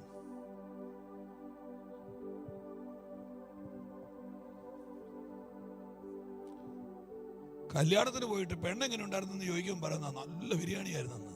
നീ എന്നാ കല്യാണത്തിന് പോയതാ? സഭായോഗം എങ്ങനെ ഉണ്ടായിരുന്നു? യോഗം കഴിഞ്ഞ് കഞ്ഞി നല്ലതായിരുന്നു. ചോദിച്ചത് സഭായോഗം എങ്ങനെയുണ്ടെന്നാ. ഏലിയാവ് പോയിരുന്ന സ്ഥലം ഒത്തിരി അഴുക്ക് സ്ഥലമാ. ചരിത്രം വെച്ച് വിശദീകരിക്കാൻ എനിക്കറിയാം, വിടുക. ഒത്തിരി അഴുക്ക് സ്ഥലമാ. ഒത്തിരി അഴുക്ക് സ്ഥലത്താ ഏലിയാവ് വരുന്നത്. ഇനി ഏലിയാവ് അനുഭവിച്ച ഏറ്റവും വലിയ വേദന എന്നാണെന്നറിയോ? മിണ്ടാൻ ഒരൊറ്റ മനുഷ്യനില്ല. അതിനേക്കാളും വലിയ വേദന എന്നറിയോ? തമ്പുരാൻ പോലും മനുഷ്യനോട് ഒരു വാക്ക് മിണ്ടുന്നില്ല. അതാ ഏറ്റവും വലിയ പ്രശ്നം. ലോകത്തിൽ നിങ്ങൾ ഏകാന്ത തടവെന്നൊക്കെ കേട്ടിട്ടുണ്ടോ? ഒരു മനുഷ്യനോട് ചെയ്യാവുന്ന ഏറ്റവും വലിയ ദോഷം എന്നറിയോ? അവനെ ഒറ്റപ്പെടുത്തിയാൽ മതി. ഞാൻ ഇനി നിങ്ങളോട് പറയുന്നു, ഒരു മനുഷ്യനോട് ചെയ്യാവുന്ന ഏറ്റവും വലിയ ദോഷം എന്നറിയോ? ഞാൻ ദൈവമക്കളോട് പറയുന്നു, കൂട്ടുകൂടി ഒരാളെ പോലും ഒറ്റപ്പെടുത്തരുത്. ദൈവം നിന്നെ വെറുതെ വിടുകയില്ല. സഭയിലെ അവസാനത്തെ ആളിന്റെ പോലും മനസ്സ് നീറുന്ന ഒരു ഇടപാട് ഒരാളുടെ അകത്തൊന്നും ഉണ്ടാകരുത്. ദൈവം നിന്നെ വെറുതെ വിടുകയില്ല. ഒരാൾക്കും ഏകാന്തത കൊടുക്കരുത്. ഭീകരതയാ. 2 ആഴ്ച ക്വാറന്റീൻ ഇരുന്നവർക്ക് മനസ്സിലായല്ലോ എന്റെ ഭീകരത എന്നല്ലേ. എത്ര പേർക്ക് ഡിപ്രഷനായി, എത്ര പേർക്ക് ആൻസൈറ്റി ആയി, എത്രയോ പേര് ആന്റി ഡിപ്രസന്റ് ടാബ്ലറ്റ് എടുത്തു. എന്നാ കാര്യം? ഏകാന്തത. സോറി 3 മാസം ഒരു മനുഷ്യനിരിക്കുക, ആരും മിണ്ടാനില്ല. നിങ്ങളൊക്കെ എങ്ങനെയാ ജീവിച്ചു പോകുന്നറിയോ? നിങ്ങൾ ദൈവവചനം കേൾക്കുന്നുണ്ടില്ലേ? ദൂത് കേൾക്കുന്നുണ്ടില്ലേ? ഏലിയാവോ? ഒന്നുമില്ല. പിന്നെ ഏലിയാവിന്റെ ഏക ആശ്വാസം എന്നാന്നറിയോ? രാവിലെയും വൈകുന്നേരം ഒരു കാക്ക വരും. ഈ കാക്ക എഴുത്തില്ലുമ്പോ കാക്ക ഇങ്ങനെ, നിങ്ങൾ എന്നെ കാണുന്നുണ്ടോ? അപ്പം കൊടുക്കും, അത് മേടിക്കും. ഏലിയാവിന്റെ ലാംഗ്വേജ് കാക്കയ്ക്ക് അറിയത്തില്ല. കാക്കയുടെ ലാംഗ്വേജ് എന്നാ ഉണ്ട് വിശേഷം, അവിടെയൊക്കെ എന്നെ തപ്പി നടക്കുന്നുണ്ട് ആളുകളല്ലേ എന്ന് ചോദിക്കണമെന്ന് ഈ പുള്ളിക്കുണ്ട്. പക്ഷേ ലാംഗ്വേജ് പ്രോബ്ലം. കാക്ക ഏലിയാവിനോട് ഒരു അക്ഷരം വേണ്ടിയിട്ടില്ല. ഏലിയാവ് കാക്കയോട് ഒറ്റ അക്ഷരം വേണ്ടിയിട്ടില്ല. പക്ഷേ ബിനോയ് പാസ്റ്റർ, ഈ ആഹാരപ്പൊതിയായിട്ട് വരുമ്പോ ഏലിയാവിന്റെ മുഖത്ത് ഭയങ്കര സന്തോഷ. കുറെ തിന്നാൻ കിട്ടിയല്ലോ എന്നുള്ള സന്തോഷമല്ല. ഞാൻ ഏലിയാവിനോട് മെല്ലെ ചോദിച്ചു, 3 മാസമായിട്ട് ആരും മിണ്ടാനില്ല. നിങ്ങൾ കേൾക്കണ്ടോ? പിന്നെ എന്താ ഈ ഒരു പൊതി അപ്പത്തിനകത്ത് ഇത്ര വലിയ സന്തോഷം? ഏലിയാവ് പറഞ്ഞു, എന്നോട് 3 മാസമായിട്ട് മിണ്ടാൻ ആരും ഇല്ലെങ്കിൽ ഞാൻ കാണാമറിയത്ത് എവിടെയോ എനിക്ക് വേണ്ടിയുള്ള അപ്പം പൊതിയുന്നൊരു ദൈവം ഇരിപ്പുണ്ട്. അവൻ എൻ്റെ മുമ്പിലില്ല, ഞാൻ അവനെ നേരിട്ട് കാണുന്നില്ല ഇപ്പോ. പക്ഷെ ഈ ആഹാരപ്പൊതി എൻ്റെ കയ്യെ മുട്ടുമ്പോ എനിക്കറിയാം ഇത് അവൻ പൊതിഞ്ഞതാ. ഒന്ന് കൈ ഉയർത്തി പിടിച്ചൊരു ഹല്ലേലൂയ പറയാൻ പറ്റും. ഹല്ലേലൂയ. ഒന്നും കേൾക്കുന്നില്ല, പക്ഷെ എവിടെയോ എനിക്ക് വേണ്ടി അവൻ അപ്പം പൊതിയുന്നു എന്നുള്ള ധൈര്യം ഏലിയാവിന്റെ അകത്ത് അവന് ഒരു സിംഹത്തെക്കാൾ ബലമുള്ളവരാക്കി. ഞാൻ ദൈവമക്കളോട് പറയുന്നു, ചില സീസണിലൊക്കെ ദൈവം നിന്നോട് മിണ്ടുകയില്ല, പക്ഷെ നിനക്കുള്ള അപ്പം അവൻ അവിടെ പൊതിഞ്ഞുകൊണ്ടിരിക്കുന്നുണ്ട്. ഓ, നിന്റെ ആവശ്യങ്ങളിൽ അവൻ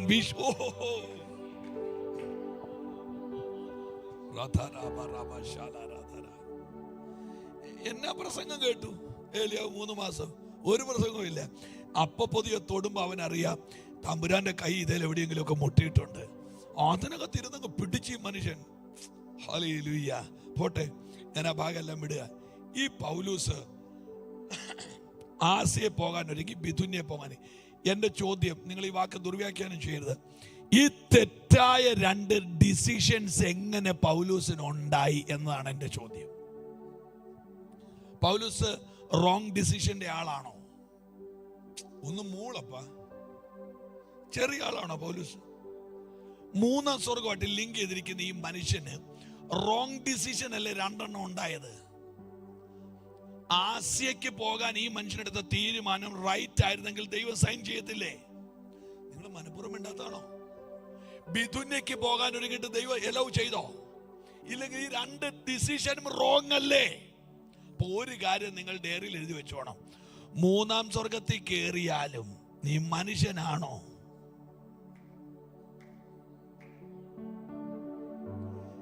ചില സീസണിലൊക്കെ നീ പോലും അറിയാതെ റോങ് തീരുമാനങ്ങൾ നിന്റെ അകത്തുണ്ടാകും. ഞാൻ അന്യഭാഷ പറഞ്ഞുകൊണ്ട് ഞാൻ എടുക്കുന്ന എല്ലാ തീരുമാനവും ശരിയാവണമെന്നില്ല. പക്ഷെ പ്രാർത്ഥിച്ചോണം, കർത്താവേ ഞാൻ ഇന്നത് തീരുമാനിച്ചിട്ടുണ്ട്, നിനക്ക് ഇഷ്ടമാണെങ്കിൽ എലവ് ചെയ്യാവുള്ളൂ എന്ന് പ്രാർത്ഥിച്ചോണം. നിങ്ങൾ ആലോചിച്ചിട്ട് വീട്ടിൽ പോയി ആമേൻ പറഞ്ഞാൽ മതി. എനിക്ക് പരാതിയൊന്നുമില്ല. എനിക്ക് പൗലൂസിനെ ഇഷ്ടപ്പെട്ട എവിടെയാണെന്നറിയോ? 2 സ്ഥലത്തോട്ട് പോകരുതെന്ന് ദൈവം പറഞ്ഞതും ഈ മനുഷ്യൻ പോയി കിടന്ന് ഒരൊറ്റ ഉറക്കമാണ്. കാര്യം അറിയോ? ഞാൻ പോകാൻ ഒരുങ്ങിയെടുത്ത് പോകണ്ടെന്ന് ദൈവം പറഞ്ഞാൽ ഇനി ഞാനായിട്ട് ഒരു സ്ഥലം സെലക്ട് ചെയ്യുന്നില്ല, ഞാൻ കിടന്ന് ഉറങ്ങുക. ഒറ്റ ഉറക്കമാണ്. ഉറങ്ങിക്കിടന്നപ്പോ സ്വപ്നത്തിൽ നൂലെ തൂങ്ങി തമ്പുരാൻ ഇറങ്ങി വെച്ച് പറഞ്ഞു, മാസിഡോണിയക്കാരൻ വാ ഞങ്ങളെ ഒന്ന് സഹായിക്കാൻ.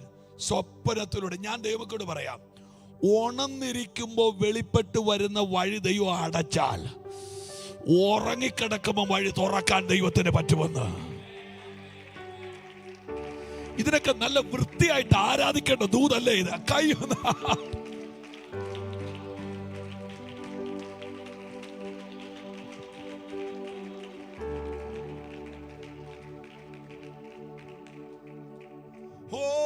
സ്വപ്നത്തിലുമേ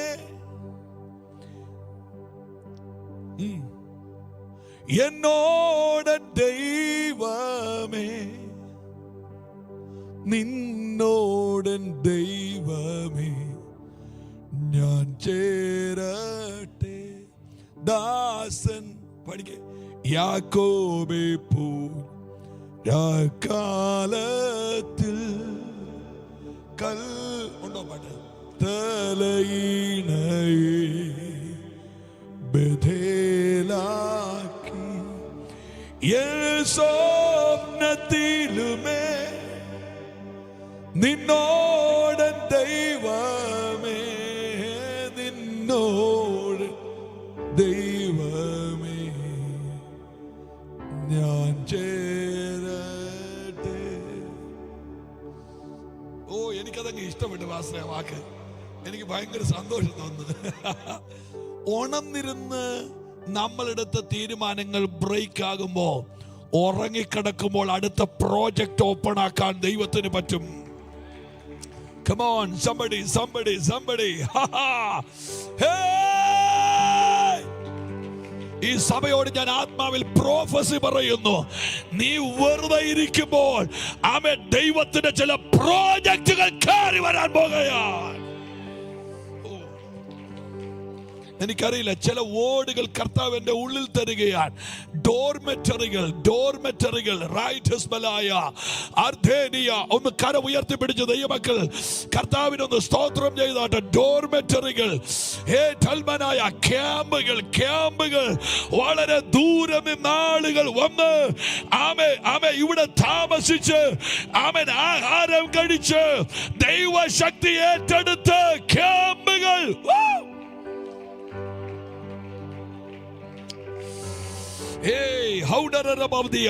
ഞാനൊരു പ്രവചനം ദൈവാത്മാവിനോട് പറഞ്ഞത്, ഈ ഹില്ല് പോലെ, കുന്നുപോലെ കിടക്കുന്ന, ചായ്മാനം പോലെ കിടക്കുന്ന ചില ഏരിയകൾ ദൈവം ആധാരം ചെയ്യാൻ പോകുകയാണ്.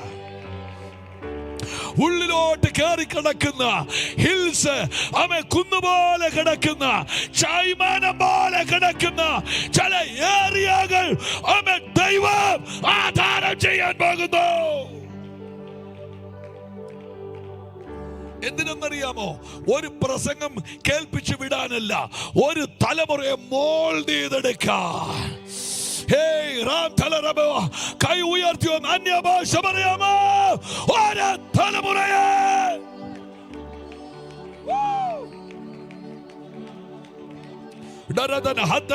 കൈ അടിച്ചും അന്യഭാഷ പറഞ്ഞ് ദൈവമേ, സഭയുടെ പുറകിൽ എന്തോ ഹെവി പ്രോജക്റ്റുകൾ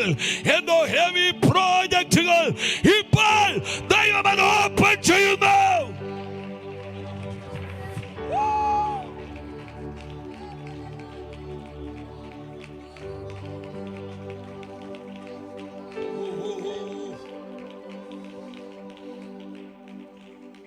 സഭ വിശ്വസിക്കുക. ഇത് വേറൊരു സീസണാണ്.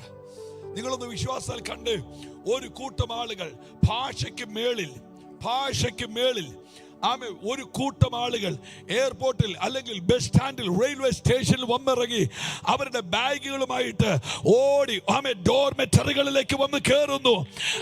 ഒരു ദിവസം ഒരു 5 സെക്ഷൻ നടക്കുന്നു. രാവിലെ 6 മണിക്ക്, പിന്നെ 10 മണിക്ക്, പിന്നെ 3 മണിക്ക്, പിന്നെ 5 മണിക്ക്, പിന്നെ 8 മണിക്ക്, അങ്ങനെ കണ്ടിന്യൂസ്. ഒരു തലമുറ, ഒരു തലമുറ.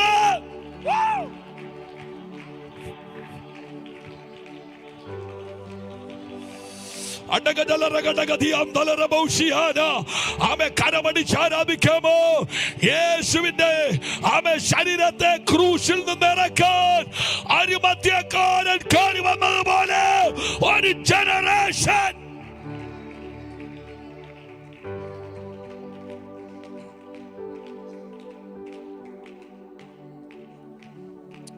ഹല്ലേലൂയ.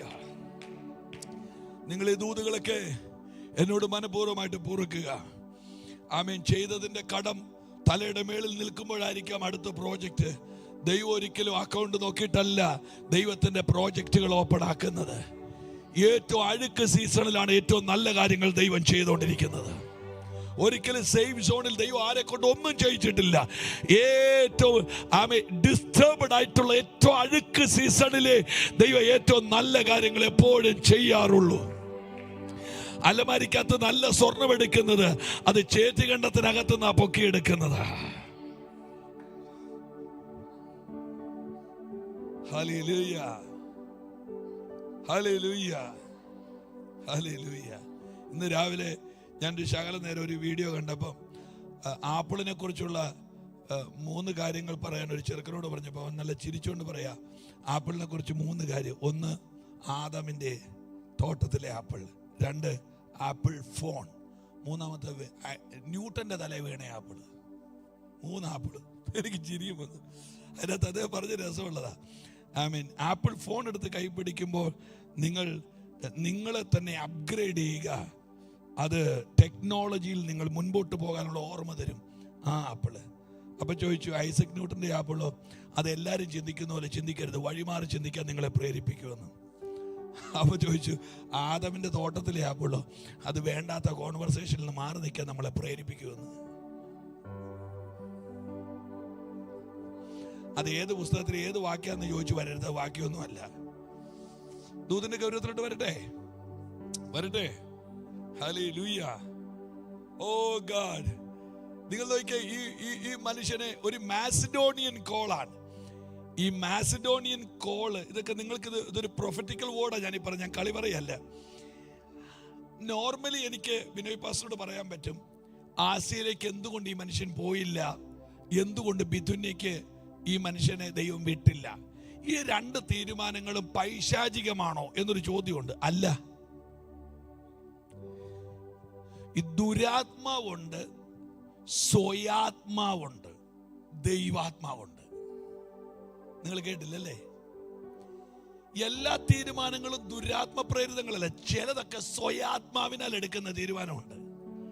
ഞാൻ സ്വന്തമായിട്ട് അതിനകത്ത് ദൈവത്തിന് ഉത്തരവാദിത്തമില്ല, സാത്താനും ഉത്തരവാദിത്തമില്ല.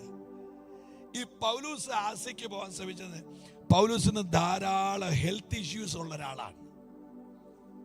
പൗലൂസ് പറയുന്നുണ്ട് ശാരീരിക സ്ഥിതി വളരെ നിന്ദ്യമാണെന്ന് പൗലൂസ് പറയുന്നുണ്ട്. ഓർക്കുന്നുണ്ടോ? തണുപ്പ് വരുന്നതിന് മുമ്പ് പുതപ്പ് കൊടുത്തു കൊടുത്തെന്ന് പറഞ്ഞാൽ പുതപ്പില്ലാതെ ഒരു തണുപ്പിനെ നേരിടാൻ ശേഷിയില്ലാത്തൊരു ബോഡിയാണ് ഈ ദൈവ മനുഷ്യൻ്റെ. അതിനകത്താണ് ഈ ഏഷ്യ മൈനറിലെ ഉണർവും കൊണ്ട് നടന്നത്. ഇതൊക്കെ ആരോട് പറയാ? ഓഹോ ഗോഡ്. അപ്പൊ ഈ പൗലൂസ് ആസിക്കും ബിഥുന്യക്കും പോകാൻ ശ്രമിച്ചതിന്റെ കാര്യം, ഇവിടെ 2 പേരും 2 സ്ഥലത്തും പൗലൂസ് ജനിപ്പിച്ച ദൈവമക്കൾ ധാരാളമുണ്ട്. അതുകൊണ്ട് എന്തെങ്കിലും ഒരു ക്ഷീണം ഉണ്ടായാൽ പൗലൂസിനൊന്ന് താങ്ങാൻ അവിടെ ആളുണ്ട്. പക്ഷെ ദൈവം സെലക്ട് ചെയ്തത് മാസിഡോണിയയില. പൗലൂസിന് അവിടെ ആരുമില്ല. തമ്പുരാൻ പറഞ്ഞു, ആമേൻ, നീ ജനിപ്പിച്ച നിന്റെ വിശ്വാസികളുടെ സഹായമല്ല, ഞാനുണ്ട്, പോര്, ഞാൻ അവിടെ ഉണ്ട്, പോര്. ആരും കൈവക്കാത്ത ചില മണ്ഡലത്തിലേക്ക് ദൈവം നിന്നെ നയിക്കാൻ പോകയാ.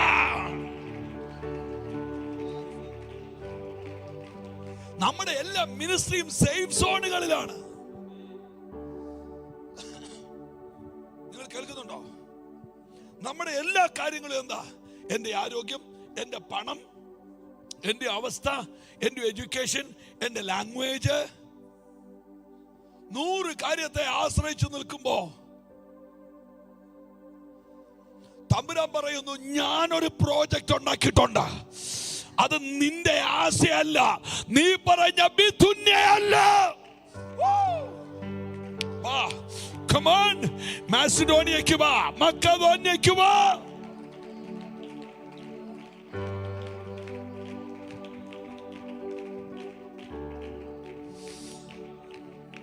ഞാൻ ഈ കേട്ടത് കാണുന്നു എന്നുള്ള വാക്ക് ഞാൻ പറഞ്ഞേച്ച് സമയം ഒന്ന് അടുത്ത ദൂതലോട്ട് ഓടിക്കേറാം, എന്നിട്ട് പ്രാർത്ഥിക്കാം. നിങ്ങൾ ക്ഷീണിച്ചോ എല്ലാവരും? ഇല്ല. ഈ എൻ്റെ പൊന്നു പ്രിയപ്പെട്ടവർ, എല്ലാ യോഗത്തിന് ചെല്ലുമ്പോഴും രണ്ട് കൂട്ടം ആളുകളുണ്ട്. ഒന്ന് ട്രീറ്റ് ചെയ്താൽ സുഖപ്പെടുന്നവരുണ്ട്, ട്രീറ്റ് ചെയ്താൽ സുഖപ്പെടുന്നവരുണ്ട്, ആരോഗ്യം കൂടി വരുന്നവരുണ്ട്. അതേ ആശുപത്രി തന്നെ മോർച്ചറി കാണും. അങ്ങോട്ട് ഒരു ഡോക്ടറും പോകാറില്ല, മരുന്നും കൊണ്ടുപോകാറില്ല. കാരണം എന്നറിയോ, അത് എഴുന്നേറ്റ് വരികയെന്ന് ഡോക്ടറിനും അറിയാം, ആശുപത്രിക്കും അറിയാം.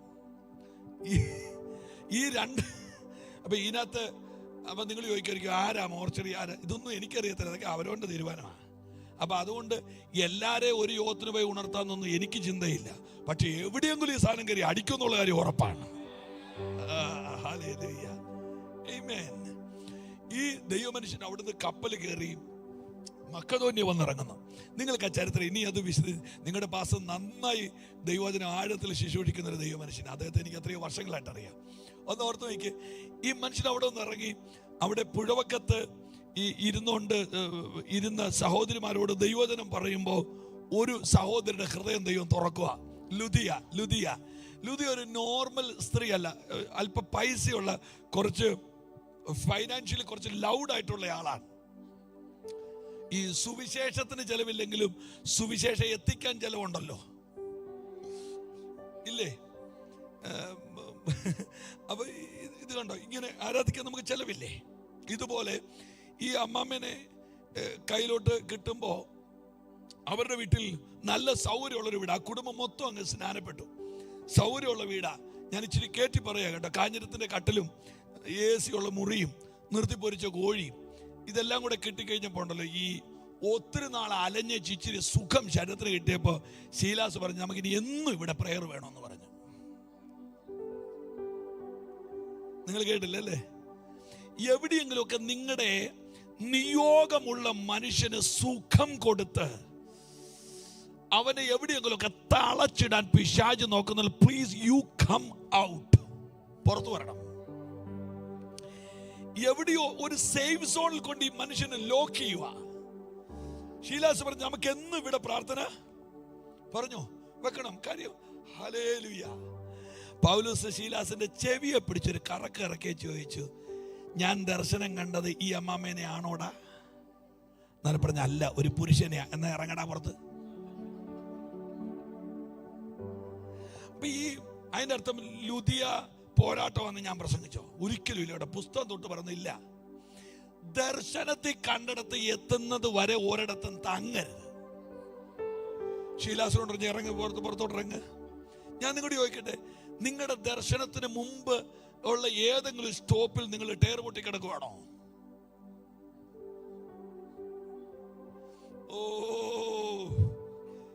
എനിക്ക് തുള്ളിച്ചാടാൻ തോന്നുന്നത്. പൗലോസ് ഒരു തരത്തിൽ ശീലാസിനെ വലിച്ചുകൊണ്ടിരിക്കുമ്പോ വേറൊരു അമ്മാമ്മ റോട്ടിൽ നിൽക്കുന്നു. ആ അമ്മമ്മ അതിനേക്കാൾ ഭീകര. ഇവർ അത്യുന്നതനായ ദൈവത്തിന്റെ ദാസന്മാർ, രക്ഷാമാർഗം നിങ്ങളോട് അറിയിക്കുന്നവർ. നമ്മളാണെങ്കിൽ അടുത്ത മാസയോഗത്തിന് അമ്മാമ്മയ്ക്ക് ഡേറ്റ് കൊടുക്കും. അല്ല, കിടുക്കൻ തൂന്നല്ലേ അമ്മാമ്മ പറഞ്ഞു. എന്താ കുഴപ്പം? പൗലൂസ് അവളെ നോക്കി, പൗലൂസിന്റെ ആത്മാവ് ഇറിറ്റേറ്റഡ് ആയിട്ട് ആമേൻ മുഷിഞ്ഞു എന്നാ എഴുതിയിരിക്കുന്നത്. എന്ന് പറഞ്ഞാൽ ഈ നല്ല ആത്മാവല്ലാത്ത മേഖലകളിൽ ഒതുങ്ങാതെ അതിനോട് മുഷിയുന്ന ഒരു അഭിഷേകം.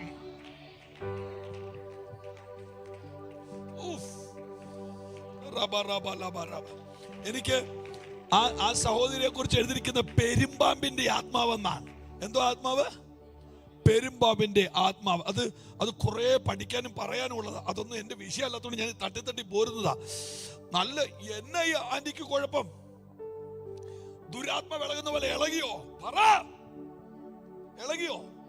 എന്തെങ്കിലും പോരാട്ടം ഫീൽ ചെയ്യുവോ? നല്ല ഒന്നര സാധനം. ഇവർ അത്യുന്നതനായ ദൈവത്തിന്റെ ദാസന്മാർ, രക്ഷാമാർഗം നിങ്ങളോട് അറിയിക്കുന്നു. എന്താ കുഴപ്പം? എന്താ കുഴപ്പം? പൗലോസ് മുഷിഞ്ഞ അവളെ ഒരൊറ്റ ശാസ്ത്രം. ഇനി ഞാൻ പറഞ്ഞു കേട്ടോണം. അവിടെ അകത്തും ദുരാത്മ വിട്ടുപോയി, നാടളകി. അതിന്റെ താഴെ ഒരു വാക്യമുണ്ട്, അവനെ വലിച്ചഴച്ചുകൊണ്ട് പോയ നാരെ പൗലോസിനെ. കൊച്ചിഞ്ഞ് വന്നേടാ, ഓടി. ഇവനെ നിലത്തിട്ട് വലിക്കാൻ പറ്റിയില്ലെങ്കിൽ ഞാൻ നിർത്തിക്കൊണ്ട് വലിക്കാം. പേടിക്കണ്ടടാ. കൊച്ചിന്റെ പേരെന്നാ? കെവിൻ പൗലോസ് ആണേ കേട്ടോ. ഞാൻ റോമൻ പട്ടാളം. റൈറ്റ്. ഇതാകെ പ്രശ്നമാവും. നീ കണ്ടോ, പൗലൂസിനെ വല്ലാതിട്ടങ്ങ് അടിച്ചു. ഈ പൗലൂസിന്റെ പ്രത്യേകത നല്ല തല്ല് മേടിക്കാനുള്ള ആരോഗ്യമില്ല. ഇപ്പൊ ഇവർ രണ്ടുപേരെയും കൂടെ കൈലോട്ട് കിട്ടിയ അങ്ങാപ്പുറത്തിരിക്കുന്ന പുള്ളിനെ 2 ഇടി കൊടുക്കാൻ നമുക്ക് തോന്നുന്നു. പുള്ളിക്ക് 2 ഇടി മേടിക്കാനുള്ള ആരോഗ്യം. ഇവനെ കണ്ടാ തല്ലെന്ന് തോന്നുന്നു. പറ, മനസാക്ഷിയുള്ളവരാരെങ്കിലും ഇവനെ തല്ലുവോ? ഇല്ല. അവൻ ആ സ്കെയില് തന്നെ എന്ത് കഷ്ടപ്പെട്ട അമർത്തുന്നത് അവനറിയാം. ഇതുപോലെ പൗലൂസ് അത്രയ്ക്ക് ആരോഗ്യ പ്രോബ്ലം ഉള്ള ആളാ. ഈ മനുഷ്യൻ, എന്റെ ബൈബിൾ എഴുതിക്കുന്ന വാക്യം ഞാൻ പറയാം. പൗലൂസിനെ അടിച്ച് തകർത്തോണ്ടല്ലോ, അവര് നിലത്തിട്ട് അങ്ങ് വലിച്ചത് ഇങ്ങനെ.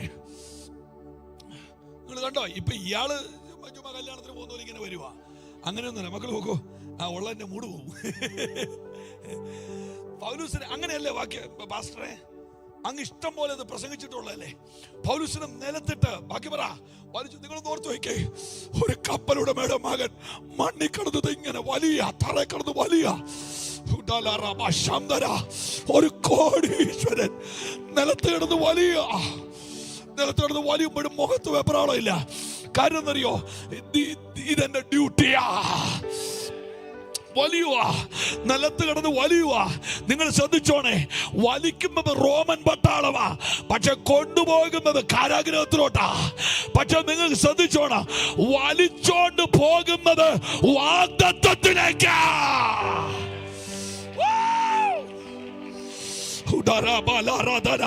ഒന്ന് കരവടിച്ചൊന്ന് ശരിക്കൊന്ന് ആരാധിക്കാവോ? സഭ എന്നോട് ദൈവാത്മാവ് ഈ സഭയിൽ വിളംബരം ചെയ്യാൻ പറയുന്നു. സാഹചര്യം നിന്നെ കെട്ടിവലിക്കുന്നത് നിന്റെ വാഗ്ദത്തത്തിലേക്കാ.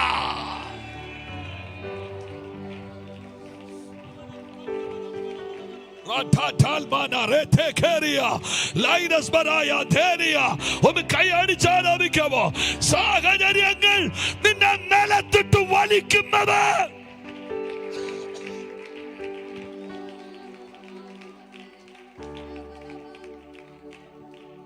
ഞാൻ ഞെട്ടിപ്പോയിട്ടുണ്ടോ വാക്യം വായിച്ച്?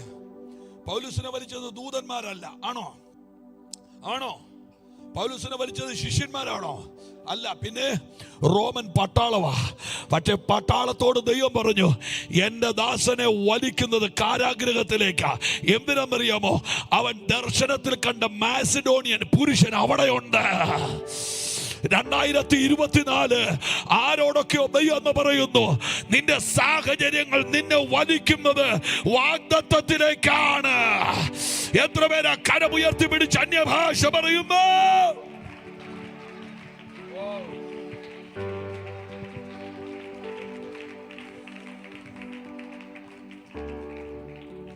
എനിക്കറിയില്ല. I can't explain. എങ്ങനെ പറയും? നിങ്ങൾ പറ. നമ്മൾ വാഗ്ദത്തത്തിലേക്ക് പോകുമ്പോൾ നമ്മളെ കൊണ്ടുപോകുന്ന സാഹചര്യങ്ങളൊക്കെ അഴുക്കാണ്. വലിക്കുന്നത് വാഗ്ദത്തത്തിലേക്കാണ്. എന്നോട് എനിക്കറിയില്ല, എൻ്റെ ഉള്ളിൽ ഇങ്ങനെ ദൈവാത്മാവ് ഭയങ്കര ട്രംപറ്റ് വെച്ച് എന്നോട് പറയുകയാ, എൻ്റെ മാതാവേ, നിന്നെ കെട്ടി വലിക്കുന്നത് തകർച്ചയിലേക്കല്ല, വാഗ്ദത്തത്തിലേക്കാണ്. എൻ്റെ പിതാവേ, നിന്നെ കെട്ടി വലിക്കുന്നത് തകർച്ചയിലേക്ക്.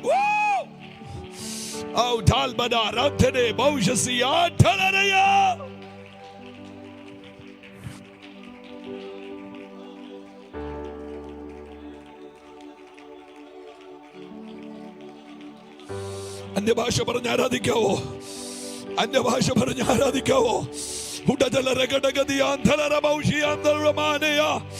ഹല്ലേലൂയ.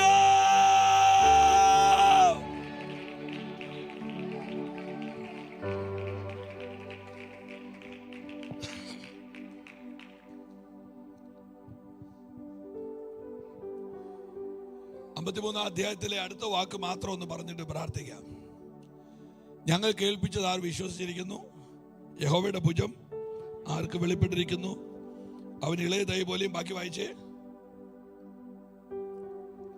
വരണ്ട നിലത്തുനിന്ന് വേർ മുളയ്ക്കുന്ന പോലെ അവന്റെ മുമ്പാകെ വളരും. അവന് രൂപഗുണമില്ല, കോമളത്വമില്ല, സൗന്ദര്യമില്ല.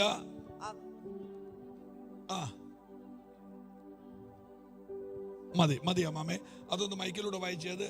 3-ാമത്തെ വാക്യം, അവൻ മനുഷ്യരാൽ നിന്ദിക്കപ്പെട്ടും ത്യജിക്കപ്പെട്ടും വ്യസനപാത്രമായും രോഗം ശീലിച്ചവനായും ഇരുന്നു. ഈ രോഗം ശീലിച്ചവൻ, ആ വാക്ക് മാത്രം ഒന്ന് ചില മിനിറ്റുകളൊന്ന് പറഞ്ഞിട്ട് നമുക്ക് പ്രാർത്ഥിക്കാം. ഒന്ന് പറഞ്ഞു നോക്കിയ രോഗം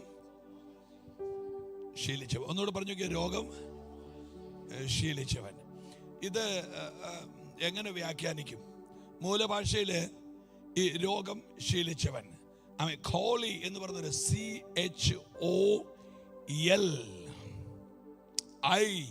CHOLI അതാ കിടക്കുന്ന വാക്ക് ഖോളി. ഒന്ന് പറഞ്ഞു നോക്കിയേ. നമ്മൾ എഴുതിയാൽ KHO എന്ന് പറയും, CHOLIY അതാ കിടക്കുന്ന വാക്ക് ഖോളി. ഈ രോഗം നമ്മൾ പറയുന്ന തുമ്മൽ, പനി ഇങ്ങനെയൊന്നുമല്ല. ഖോളി എന്ന വാക്കിന്റെ മീനിങ്ങിലോട്ട് ഞാൻ കയറാം. ഒരു 4 കൂട്ടം കാര്യം പറയാം. ഒന്നാമത്തത് മനോവ്യാധി. ഖോളി എന്ന വാക്കിന്റെ ഹീബ്രു വേർഡിന്റെ കറക്റ്റുള്ള അർത്ഥം പറയാം. ഒന്ന് എന്താണ്? അവൻ രോഗം ശീലിച്ചവെന്ന് പറഞ്ഞാൽ പരു, പുണ്ണ്, ചൊറി ഇതൊന്നുമല്ല. ഈ ഒരു അൺസീനാണ് ആ സാധനം. ഇന്ന് പൊളിയാൻ പോകും. അതുകൊണ്ട് ഞാൻ ഈ പറയുന്നില്ല, നിങ്ങൾ എന്നോട് കൂടെ വരും. Please join me. ഒന്നാമത്തേത് മനോവ്യാധിയാണ്. നമ്മൾ ഈ സൈക്കോ പറയത്തില്ലേ, സൈക്കോ, കാണാൻ മേലാതെ നമ്മളെ നയിക്കുന്ന ഒരു സാധനം. ആമീൻ. ഇത് മനോവ്യാധിയാണ്. മാനസിക ചിന്താമണ്ഡലങ്ങൾ കയറി ഡാർക്ക് അടിച്ചിട്ട് ഒരു മനുഷ്യനെ, ഞാൻ നിങ്ങളോട് ചോദിക്കട്ടെ, ഇന്ന് മനുഷ്യനെ തകർക്കുന്ന ഏറ്റവും വലിയ പ്രോബ്ലം ഇതല്ലേ? മനുഷ്യനെ കൊലയ്ക്ക് കൊടുക്കുന്ന മുഴുവൻ ചിന്തകളല്ലേ? ഒരു മനുഷ്യൻ എഴുതിയ ഒരു സ്റ്റേറ്റ്മെന്റ് ഞാൻ ഡയറിയിൽ എഴുതിയിട്ടുണ്ട്. ചിതയിൽ നിന്ന് എഴുന്നേറ്റ് പോരാം, പക്ഷെ ചിന്തകളിൽ നിന്ന് രക്ഷപ്പെടാൻ പറ്റുകയില്ലെന്നാ. ഇതിക്കുള്ളൊക്കെ എങ്ങനെ ഞാനിത് പറഞ്ഞിരുന്നത് എനിക്കറിയില്ല. നിങ്ങൾ ഇവിടെ കൂടെ വരാമോ? ചിത എന്ന് പറഞ്ഞാൽ മനസ്സിലായോ? എന്നാ? ദഹിപ്പിക്കുന്ന, ആളുകളെ കത്തിക്കുന്ന സ്ഥലമാണ് ചിത. ചിതയിൽ നിന്ന് എഴുന്നേറ്റ് പോരാം, പക്ഷെ എവിടുന്ന് പോരാൻ പറ്റുകയില്ല? ചിന്തകളിൽ നിന്ന് ഒരാൾക്ക് പുറത്തു വരാൻ ഭയങ്കര ബുദ്ധിമുട്ടാണ്. അപ്പോൾ മനോവ്യാധി എന്ന് പറഞ്ഞാലുണ്ടല്ലോ, എൻ്റെ ചിന്തകളിൽ കയറി ഇങ്ങനെ പൂപ്പൽ പിടിച്ചു നിൽക്കുന്ന ദുരാത്മ മണ്ഡലങ്ങൾ, എൻ്റെ ചിന്തകളിൽ കയറി എന്നെ ഹൈജാക്ക് ചെയ്യുന്ന ഈവിൾ സ്പിരിറ്റുകൾ. ഇന്ന് എനിക്കറിയില്ല, ഇന്ന് യോഗം തീരുന്നതിന് മുമ്പ് ആരോടും പറയാതെ നിന്നെ അസ്വസ്ഥമാക്കുന്ന ചില ചിന്തകളെ പരിശുദ്ധമോ ഹൈജാക്ക് ചെയ്യാൻ പോവുകയാ. ഞാൻ തകരും, ഞാൻ മുടിയും, എൻ്റെ കുടുംബം നശിക്കും, എൻ്റെ ബിസിനസ് തകരും, എൻ്റെ ആയുസ് തീരും, എനിക്കെന്തോ രോഗമുണ്ട്.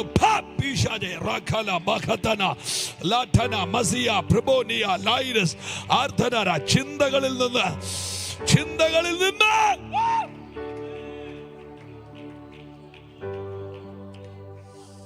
രണ്ടാമത്തെ, ഞാനത് പറഞ്ഞിട്ട് പ്രാർത്ഥിക്കാം. രണ്ടാമത്തെ സാധനം ഖോളി എന്ന വാക്കിന്റെ അടുത്ത അർത്ഥമാണ് ധാർമ്മികമായ താളം തെറ്റൽ. ധാർമ്മികമായ താളം തെറ്റൽ ചെറിയ കാര്യമല്ല. ഒന്നാമത്തെ കുടുംബം ആദമിന്റെ കുടുംബമാണ്. ആ കുടുംബത്തിൽ നേരെ മുൻപോട്ട് വരുമ്പോൾ ഉൽപ്പത്തി പുസ്തകത്തിൽ സംഭവിച്ച 3 തകർച്ചകളിൽ ഒന്ന് ആദമിന്റെ കുടുംബം തകർത്തു. രണ്ടാമത്തത് സാഹോദര്യമാണ് തകർത്തത്, കയീൻ ഹാബേൽ. മൂന്നാമത് തകർത്തത് ധർമ്മമാണ്. ഏതാ ധർമ്മം? അപ്പന്റെ നഗ്നത മകൻ ആഘോഷിക്കുന്നു. മനസ്സിലായില്ല? സ്വന്തം അപ്പൻ കൂടാരത്തിൽ നഗ്നനായി കിടക്കുന്നത് മകൻ പോയി പുറത്തു പറയുന്നു. ധാർമ്മികമായ താളം തെറ്റൽ. യേശു എന്താ വഹിച്ചെന്നാ ഞാൻ ഈ പറഞ്ഞു വരുന്നത്. യെശയ്യാ 53 ഒന്ന്, അൻസീനായിട്ട് നിന്ന മനോവ്യാധികളെ യേശു അങ്ങ് എടുക്കുന്നു. 2, ധാർമ്മികമായി നിന്റെ കുടുംബത്തെ, ധാർമ്മികമായി നിന്റെ തലമുറ, ഭർത്താവ്, കുടുംബം. നിങ്ങൾ ചില കുടുംബത്തിൽ ഒക്കെ ഈ ബന്ധങ്ങൾ ആലോചിക്കുക. നിങ്ങൾ പറയത്തില്ല, അയ്യോ ആ കുടുംബത്തോട് ബന്ധം കൂടരുത്. നിങ്ങൾ കേട്ടിട്ടില്ല? അയ്യോ അത് താളം തെറ്റി കിടക്കുന്ന കുടുംബമാണ്.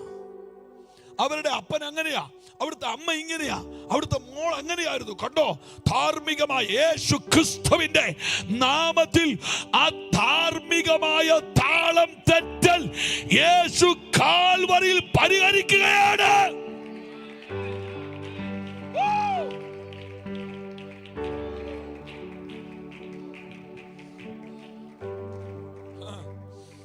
എന്നോട് കൂടെ വാ. ഓരോന്നിനെ അഴിച്ചഴിച്ചു വാ. ഒന്ന് മനോവ്യാധി, ആദിമൂത്തുണ്ടാകുന്ന വ്യാധികൾ. രണ്ടാമത്തെ ധാർമ്മികമാകുന്ന താളം തെറ്റലുകൾ. 3, 4 കൂടെ ഞാൻ ഒരുമിച്ച് പറയാം.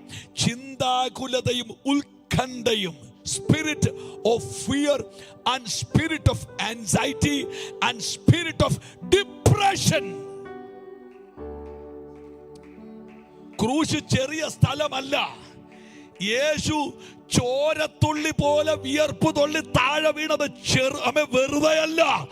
മനുഷ്യന്റെ ഉത്കണ്ഠ മുഴുവൻ ഗെത്സമനയിൽ അവൻ തന്നിലേക്ക് സ്വീകരിക്കുകയാണ്.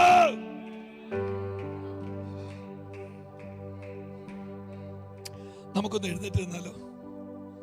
ഒന്ന് എഴുന്നേറ്റ് നിന്നാലോ? ബുദ്ധിമുട്ടുണ്ടോ? പ്രായമുള്ളവർ, ക്ഷീണമുള്ളവർ ഇരുന്നോളൂ. എന്നിട്ട് നിങ്ങൾ ആ കസേര വിട്ട് ഞാൻ മുൻപോട്ട് വന്ന് എനിക്കൊരു 2 കാര്യം പറയാനുണ്ട്. എനിക്ക് നിങ്ങളുടെ ഐ കോണ്ടാക്ട് വേണം. പ്ലീസ് വന്നോളൂ, വന്നോളൂ, വന്നോളൂ, വന്നോളൂ. ഞാൻ നിങ്ങളൊരു അഡ്വൈസ് പറയാം. ഈ യോഗത്തിന് ഇരിക്കുന്ന ഈ ഫ്രണ്ടിലെ റോ കഴിഞ്ഞിട്ട് സൈഡിലോട്ട് പോകാവുള്ളൂ എന്നാണ് എൻ്റെ ഒരു അഡ്വൈസ് ആണ്. നിങ്ങൾ ഇഷ്ടം പോലെ ചെയ്തോളൂ. ഹല്ലേലൂയ. ഇനി നിങ്ങളൊരു അടുത്തൊരു 5 മിനിറ്റ് നിങ്ങൾ ഗൗരവമായിട്ട് കേൾക്കണേ. ഹല്ലേലൂയ. ഒന്ന് എല്ലാവരും കേട്ടെ, മനോവ്യാധി അതൊരു അൺസീനാണ്. നമുക്ക് ഇപ്പൊ ഇതിനകത്തിരിക്കുന്ന ഒരാൾ എന്നാ ചിന്തിക്കുന്നുള്ളായിരുന്നു നമുക്ക് പറയാൻ പറ്റില്ല. ചിലപ്പം നമ്മളെ സ്നേഹിക്കുന്നതോടെ വായിന്ന് വീഴുന്ന ഒരു വാക്കായിരിക്കും നമ്മളെ മെന്റലി എന്ത് ചെയ്യുന്നത്, ഡിസ്ട്രാക്ട് ചെയ്യുന്നത്. ശരിയല്ലേ? അതുകൊണ്ട് ഈ കഴിയുന്നിടത്തോളം ഞായറാഴ്ച രാവിലെ വരുന്ന കോളുകളൊക്കെ നമ്മൾ പേടിക്കുന്നില്ലേ?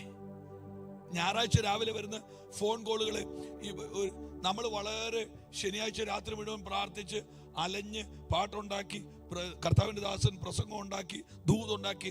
അപ്പൊ രാവിലെ ഒരു വീട്ടുകാർ വെറുതെ പറയുക, പാസ്റ്റർ ഞങ്ങൾ ധാരാളയ്ക്ക് കാണുകയല്ലേ. അന്നേരം പാസ്റ്റർ എന്നെ പറ്റി, ആ അമ്മാച്ചന്റെ അളിയന്റെ മോന്റെ അനന്തരവന്റെ മോൻ വന്നിട്ടുണ്ട്. ഒരു സില്ലിയായ കാര്യത്തിന് ചങ്ങിനകത്ത് ചോര ഒന്ന് വീണ്ടെടുത്ത കർത്താവിനെ ആലയത്തിൽ വെയിറ്റിംഗ് ലിസ്റ്റിൽ ഇട്ടേച്ച് ഇവര് വീട്ടിൽ അമ്മാച്ചന്റെ അളിയന്റെ മോന്റെ അനന്തരവന്റെ അളിയനുമായിട്ട് വീട്ടിലിരിക്കുക. നിങ്ങൾ കേൾക്കുന്നില്ല? തമ്പുരാൻ ഒരു വിലയും കൽപ്പിക്കാത്ത പെട്ടെന്നൊരു ദൈവദാസനെ മനസ്സങ്ങ് ഇടിയും പാസ്റ്റർ, ഇടിയും പെട്ടെന്ന്. പിന്നെ ഇപ്പം ഒരു കാലഘട്ടം കഴിയുമ്പോൾ പ്രാർത്ഥിച്ച് നമ്മൾ അതിന്റെ മണ്ടയ്ക്ക് അങ്ങ് കയറും. പൊളിയട്ടെ പൊളിയട്ടെ, എന്നോട് കൂടെ വാ. മനോവ്യാധി ആരോ നിന്നെ എന്ന് നീ പ്രാർത്ഥനയ്ക്ക് പോകാൻ ഒരിക്കലും ഒരു വേണ്ടാത്ത സാധനം ആരുടെയെങ്കിലും വായിന്ന് വരും. എന്നിട്ട് നീ യോഗത്തിന് വന്നേച്ച് ഈ അഹരോന്റെ ചിന്തയിൽ കാള പുല്ല് തിന്നുന്നത് പോലെ ആ വാക്കിനെ നീ താലോലിച്ച് അന്നത്തെ നിന്റെ സ്പിരിച്വൽ ലെവൽ മുഴുവൻ നീ താഴെ കളയും. അതിനെ ക്രൂശിൽ അവൻ മെതിച്ചതാണ്. നമ്മുടെ കുഞ്ഞുങ്ങളുടെ എഡ്യൂക്കേഷനെ ബാധിക്കുന്നത് എന്താ? അവരുടെ ചിന്തകളാണ്. എന്റെ മകൻ 5ാം ക്ലാസ്സിലാണ് പഠിക്കുന്നത്.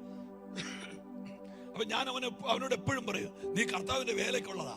അവനിപ്പോ കഴിഞ്ഞ ദിവസം അവിടെ നിന്ന് അവന്റെ പെങ്ങളോട് പറയാ, അവള് എൻട്രൻസിന് പോയിക്കൊണ്ടിരിക്കുക. അവളോട് പറയാ, എടി നീ നല്ലതായിട്ട് പഠിച്ചോണം കേട്ടോ, ഞാൻ സുവിശേഷ വേലക്കാരനാ, എനിക്കൊന്നും പഠിക്കാനില്ലെന്ന്. 5ാം ക്ലാസ് ഞാൻ പറഞ്ഞ നിന്നെ കൊണ്ട് മാക്സിമം പഠിപ്പിച്ചിട്ട് ഞാൻ നിന്നെ ബൈബിൾ കോളേജ് വിടുവുള്ളൂ എന്ന് പറഞ്ഞു. അയ്യടാ മനമേ, എന്നാ സുവിശേഷ വേലക്കാന്ന് ഓർത്ത് വെറുതെ ഇരിക്കാനാണോ?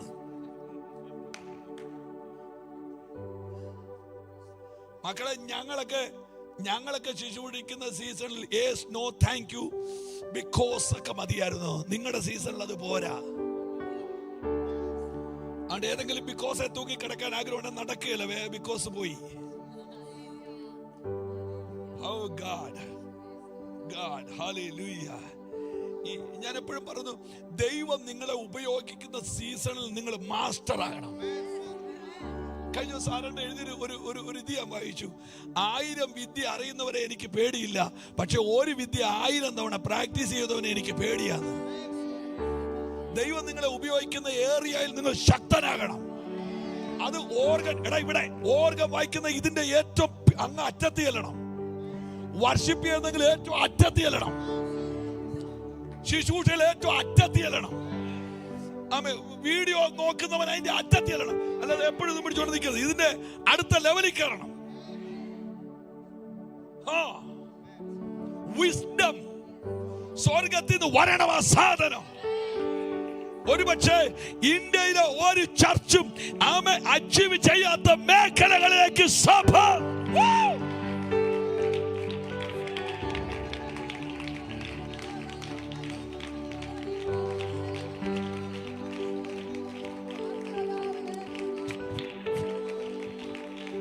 ഞാനൊരു കാര്യം പറയാം. നിങ്ങൾക്ക് കാലിന് വേദന കൊണ്ടിരുന്നോണേ, എനിക്ക് നിങ്ങളെ അത്യാവശ്യം കിട്ടണമായിരുന്നു. അതുകൊണ്ടാണ്. ഒരു ഗ്രൗണ്ടിൽ കുറെ പിള്ളേർ ക്രിക്കറ്റ് കളിക്കുന്നു രാവിലെ തൊട്ട്. അപ്പൊ ഈ കുടുംബയില്ലാത്ത തെങ്ങുണ്ടല്ലോ, നിങ്ങൾ ഹൂഷണിൽ നിന്ന് വന്നാണോ രാവിലെ? അല്ലല്ലോ, മണ്ടയില്ലാത്ത മണ്ടയില്ലാത്ത തെങ്ങുണ്ടല്ലോ, ആ തെങ്ങിന്റെ മേളിലാണ് ഈ മാടത്തെ കൂട് വെക്കുന്നത്. മാടത്തെ എന്ന് പറഞ്ഞാൽ മനസ്സിലായി, മൈന കൂട് വെക്കുന്നത്. അപ്പം ഈ പിള്ളേരെല്ലാം കൊണ്ട് താഴെ കഴിച്ചു ഒരു മാടത്തെ ഇങ്ങനെ വെളി കൂടെ വരുന്നു. അപ്പോൾ ഒരുത്തം പറഞ്ഞു, ചേട്ടാ ഇന്ന വെളി മാടത്തെ ഉണ്ട്, എൻ്റെ കുട്ടി അതിനകത്ത് കാണുന്നത്. അവർ ഞാൻ എടുക്കാതെ ഞാൻ ചാടി കയറി ഈ ഇതിന്റെ പൊത്തിനകത്തോട്ട് കയറ്റപ്പോൾ ഈ മാടത്തെ ഇവന്റെ കയ്യിലെല്ലാം കൊത്തിപ്പറിച്ച് ഇവനെ മാടത്തിനെ കിട്ടിയില്ല. ഇത് താഴോട്ടായിട്ട് ഇറങ്ങി പോവാ. അവൻ താഴെ ഇറങ്ങി വന്നു.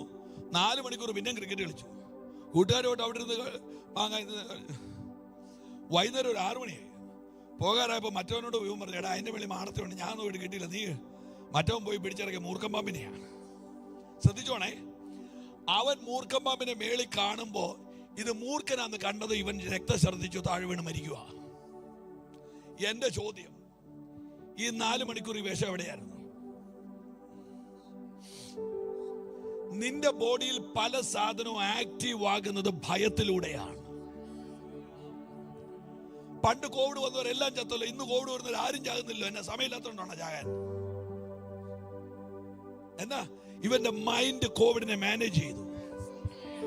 ഇത് ഇത്രേ ഉള്ളെന്നുള്ള ചിന്ത വന്നു, അവനവനെ ജയിച്ചു. യേശു ക്രൂശിൽ മരണത്തെ മാനവകുലത്തിന് ഇട്ടുകൊടുത്ത് പിശാചിൽ മനുഷ്യനെ പേടിപ്പിച്ചപ്പോ മരണത്തെ യേശു ചിരിച്ചോണ്ടിഞ്ഞ് പിടിച്ചു.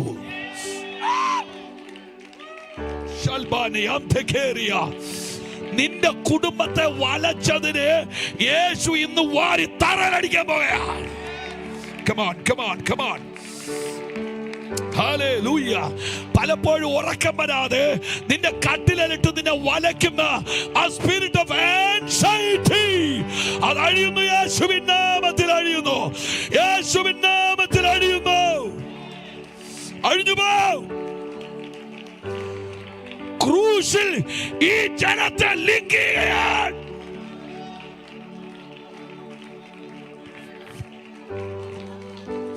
എനിക്കറിയില്ല. ഒരു ഭയങ്കര ഡെലിവറൻസ് നടക്കുകയാ. ചിലരുടെ മനസ്സിലെ പേടി ഇറങ്ങിപ്പോകുകയാ. ചിലരുടെ ആൻസൈറ്റി ഇറങ്ങിപ്പോകുന്നു. ഉൾക്കണ്ട.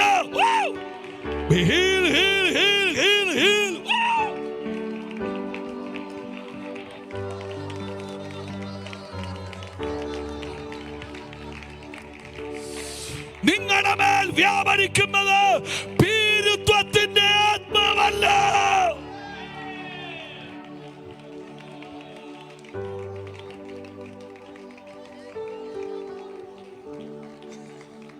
ഇനി ഈ വാക്യം എന്നാന്ന് പറഞ്ഞ് ഞാൻ പ്രാർത്ഥിക്കാം. ഖോളി എന്ന വാക്കിന്റെ അർത്ഥം 1 മനോവ്യാധി, ധാർമ്മികമായ താളം തെറ്റൽ, ചിന്താകുലത ആൻഡ് ഉത്കണ്ഠ.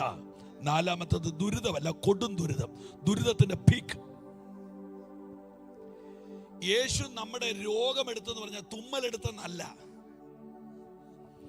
മാനവകുലത്തിനെ ഏതനിലുണ്ടായ ദുരന്തം എന്തെല്ലാം അടിച്ചേൽപ്പിച്ചോ അതെല്ലാം യേശു ഇനി എടുക്കുക.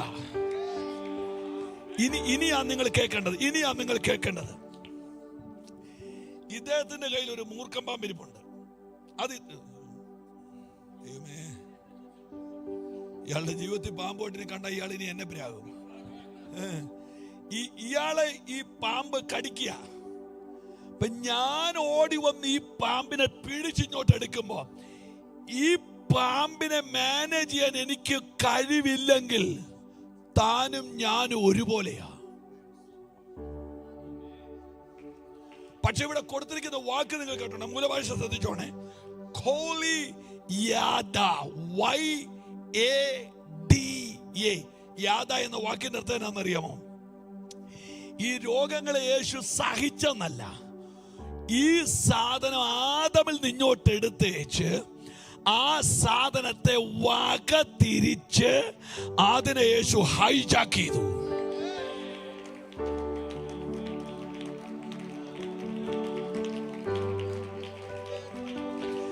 മനസ്സിലായോ ഞാൻ പറഞ്ഞത്? നിങ്ങൾക്ക് ഞാൻ പറഞ്ഞ സത്യത്തിൽ മനസ്സിലായോ? ഞാൻ പറഞ്ഞുതരാം. ഹല്ലേലൂയ. ഈ നിങ്ങളുടെ കൊച്ചിനെ കടിക്കാൻ നിൽക്കുന്ന ഒരു പട്ടി ആ പട്ടിയുടെ കൊര കണ്ടി കൊച്ചു പേടിക്കുമ്പോ അപ്പൻ അങ്ങോട്ട് എന്ന് വെച്ച് ആ പട്ടിനെ നേരെ പിടിച്ചു കാല് വരെ തറക്കിട്ടോ ഒറ്റ അടിയാണ്. മകന്റെ മുമ്പിൽ കഴിഞ്ഞ 9 മിനിറ്റ് ആള് കളിച്ച പട്ടി അപ്പന്റെ മുമ്പിൽ 9 സെക്കൻഡ് ആള് കളിക്കാൻ പറ്റില്ല, വാരി തറലടിച്ചു. ഇതാണ് കോലിയാദ എന്ന വാക്കിന്റെ അർത്ഥം. മാനവകുലത്തിനെ വിരട്ടിയതിനെ യേശു കാൽവരിയിൽ ഹൈജാക്ക് ചെയ്യുകയാ. നിങ്ങളൊന്ന് ഫ്രീ ആയിക്കേ, യേശുവിന്റെ ക്രൂശിലോട്ട് കയറി ഒന്ന് ഫ്രീ ആയിക്കേ. അത് നിന്നെ ബാധിക്കുകയില്ല, അത് നിന്നെ ബാധിക്കുകയില്ല.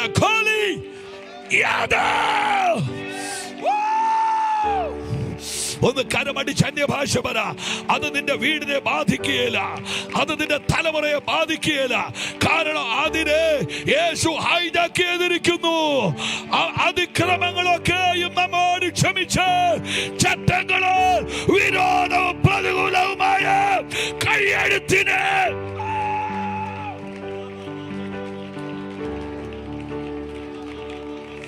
ആരാധിച്ച് ജയിക്ക്. ആ ആൻസൈറ്റിയെ ഇറക്കിവിട്, ആ പേടിയെ ഇറക്കിവിട്, ആ ശാപത്തെ ഇറക്കിവിട്. ആ യേശുവെ എന്ന് വിളിച്ചൊന്ന് ആരാധിച്ചേ. അത് നിന്നെ തൊടുകയില്ല.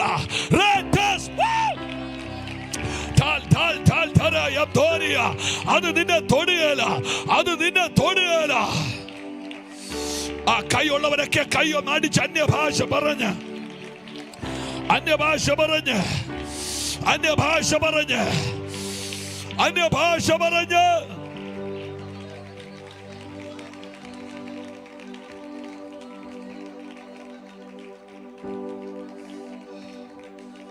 നിങ്ങൾ എത്ര പേര് വിശ്വസിക്കുന്നുണ്ട് രോഗം ശീലിച്ചെന്നുള്ള വാക്യം നമ്മറിയാമോ?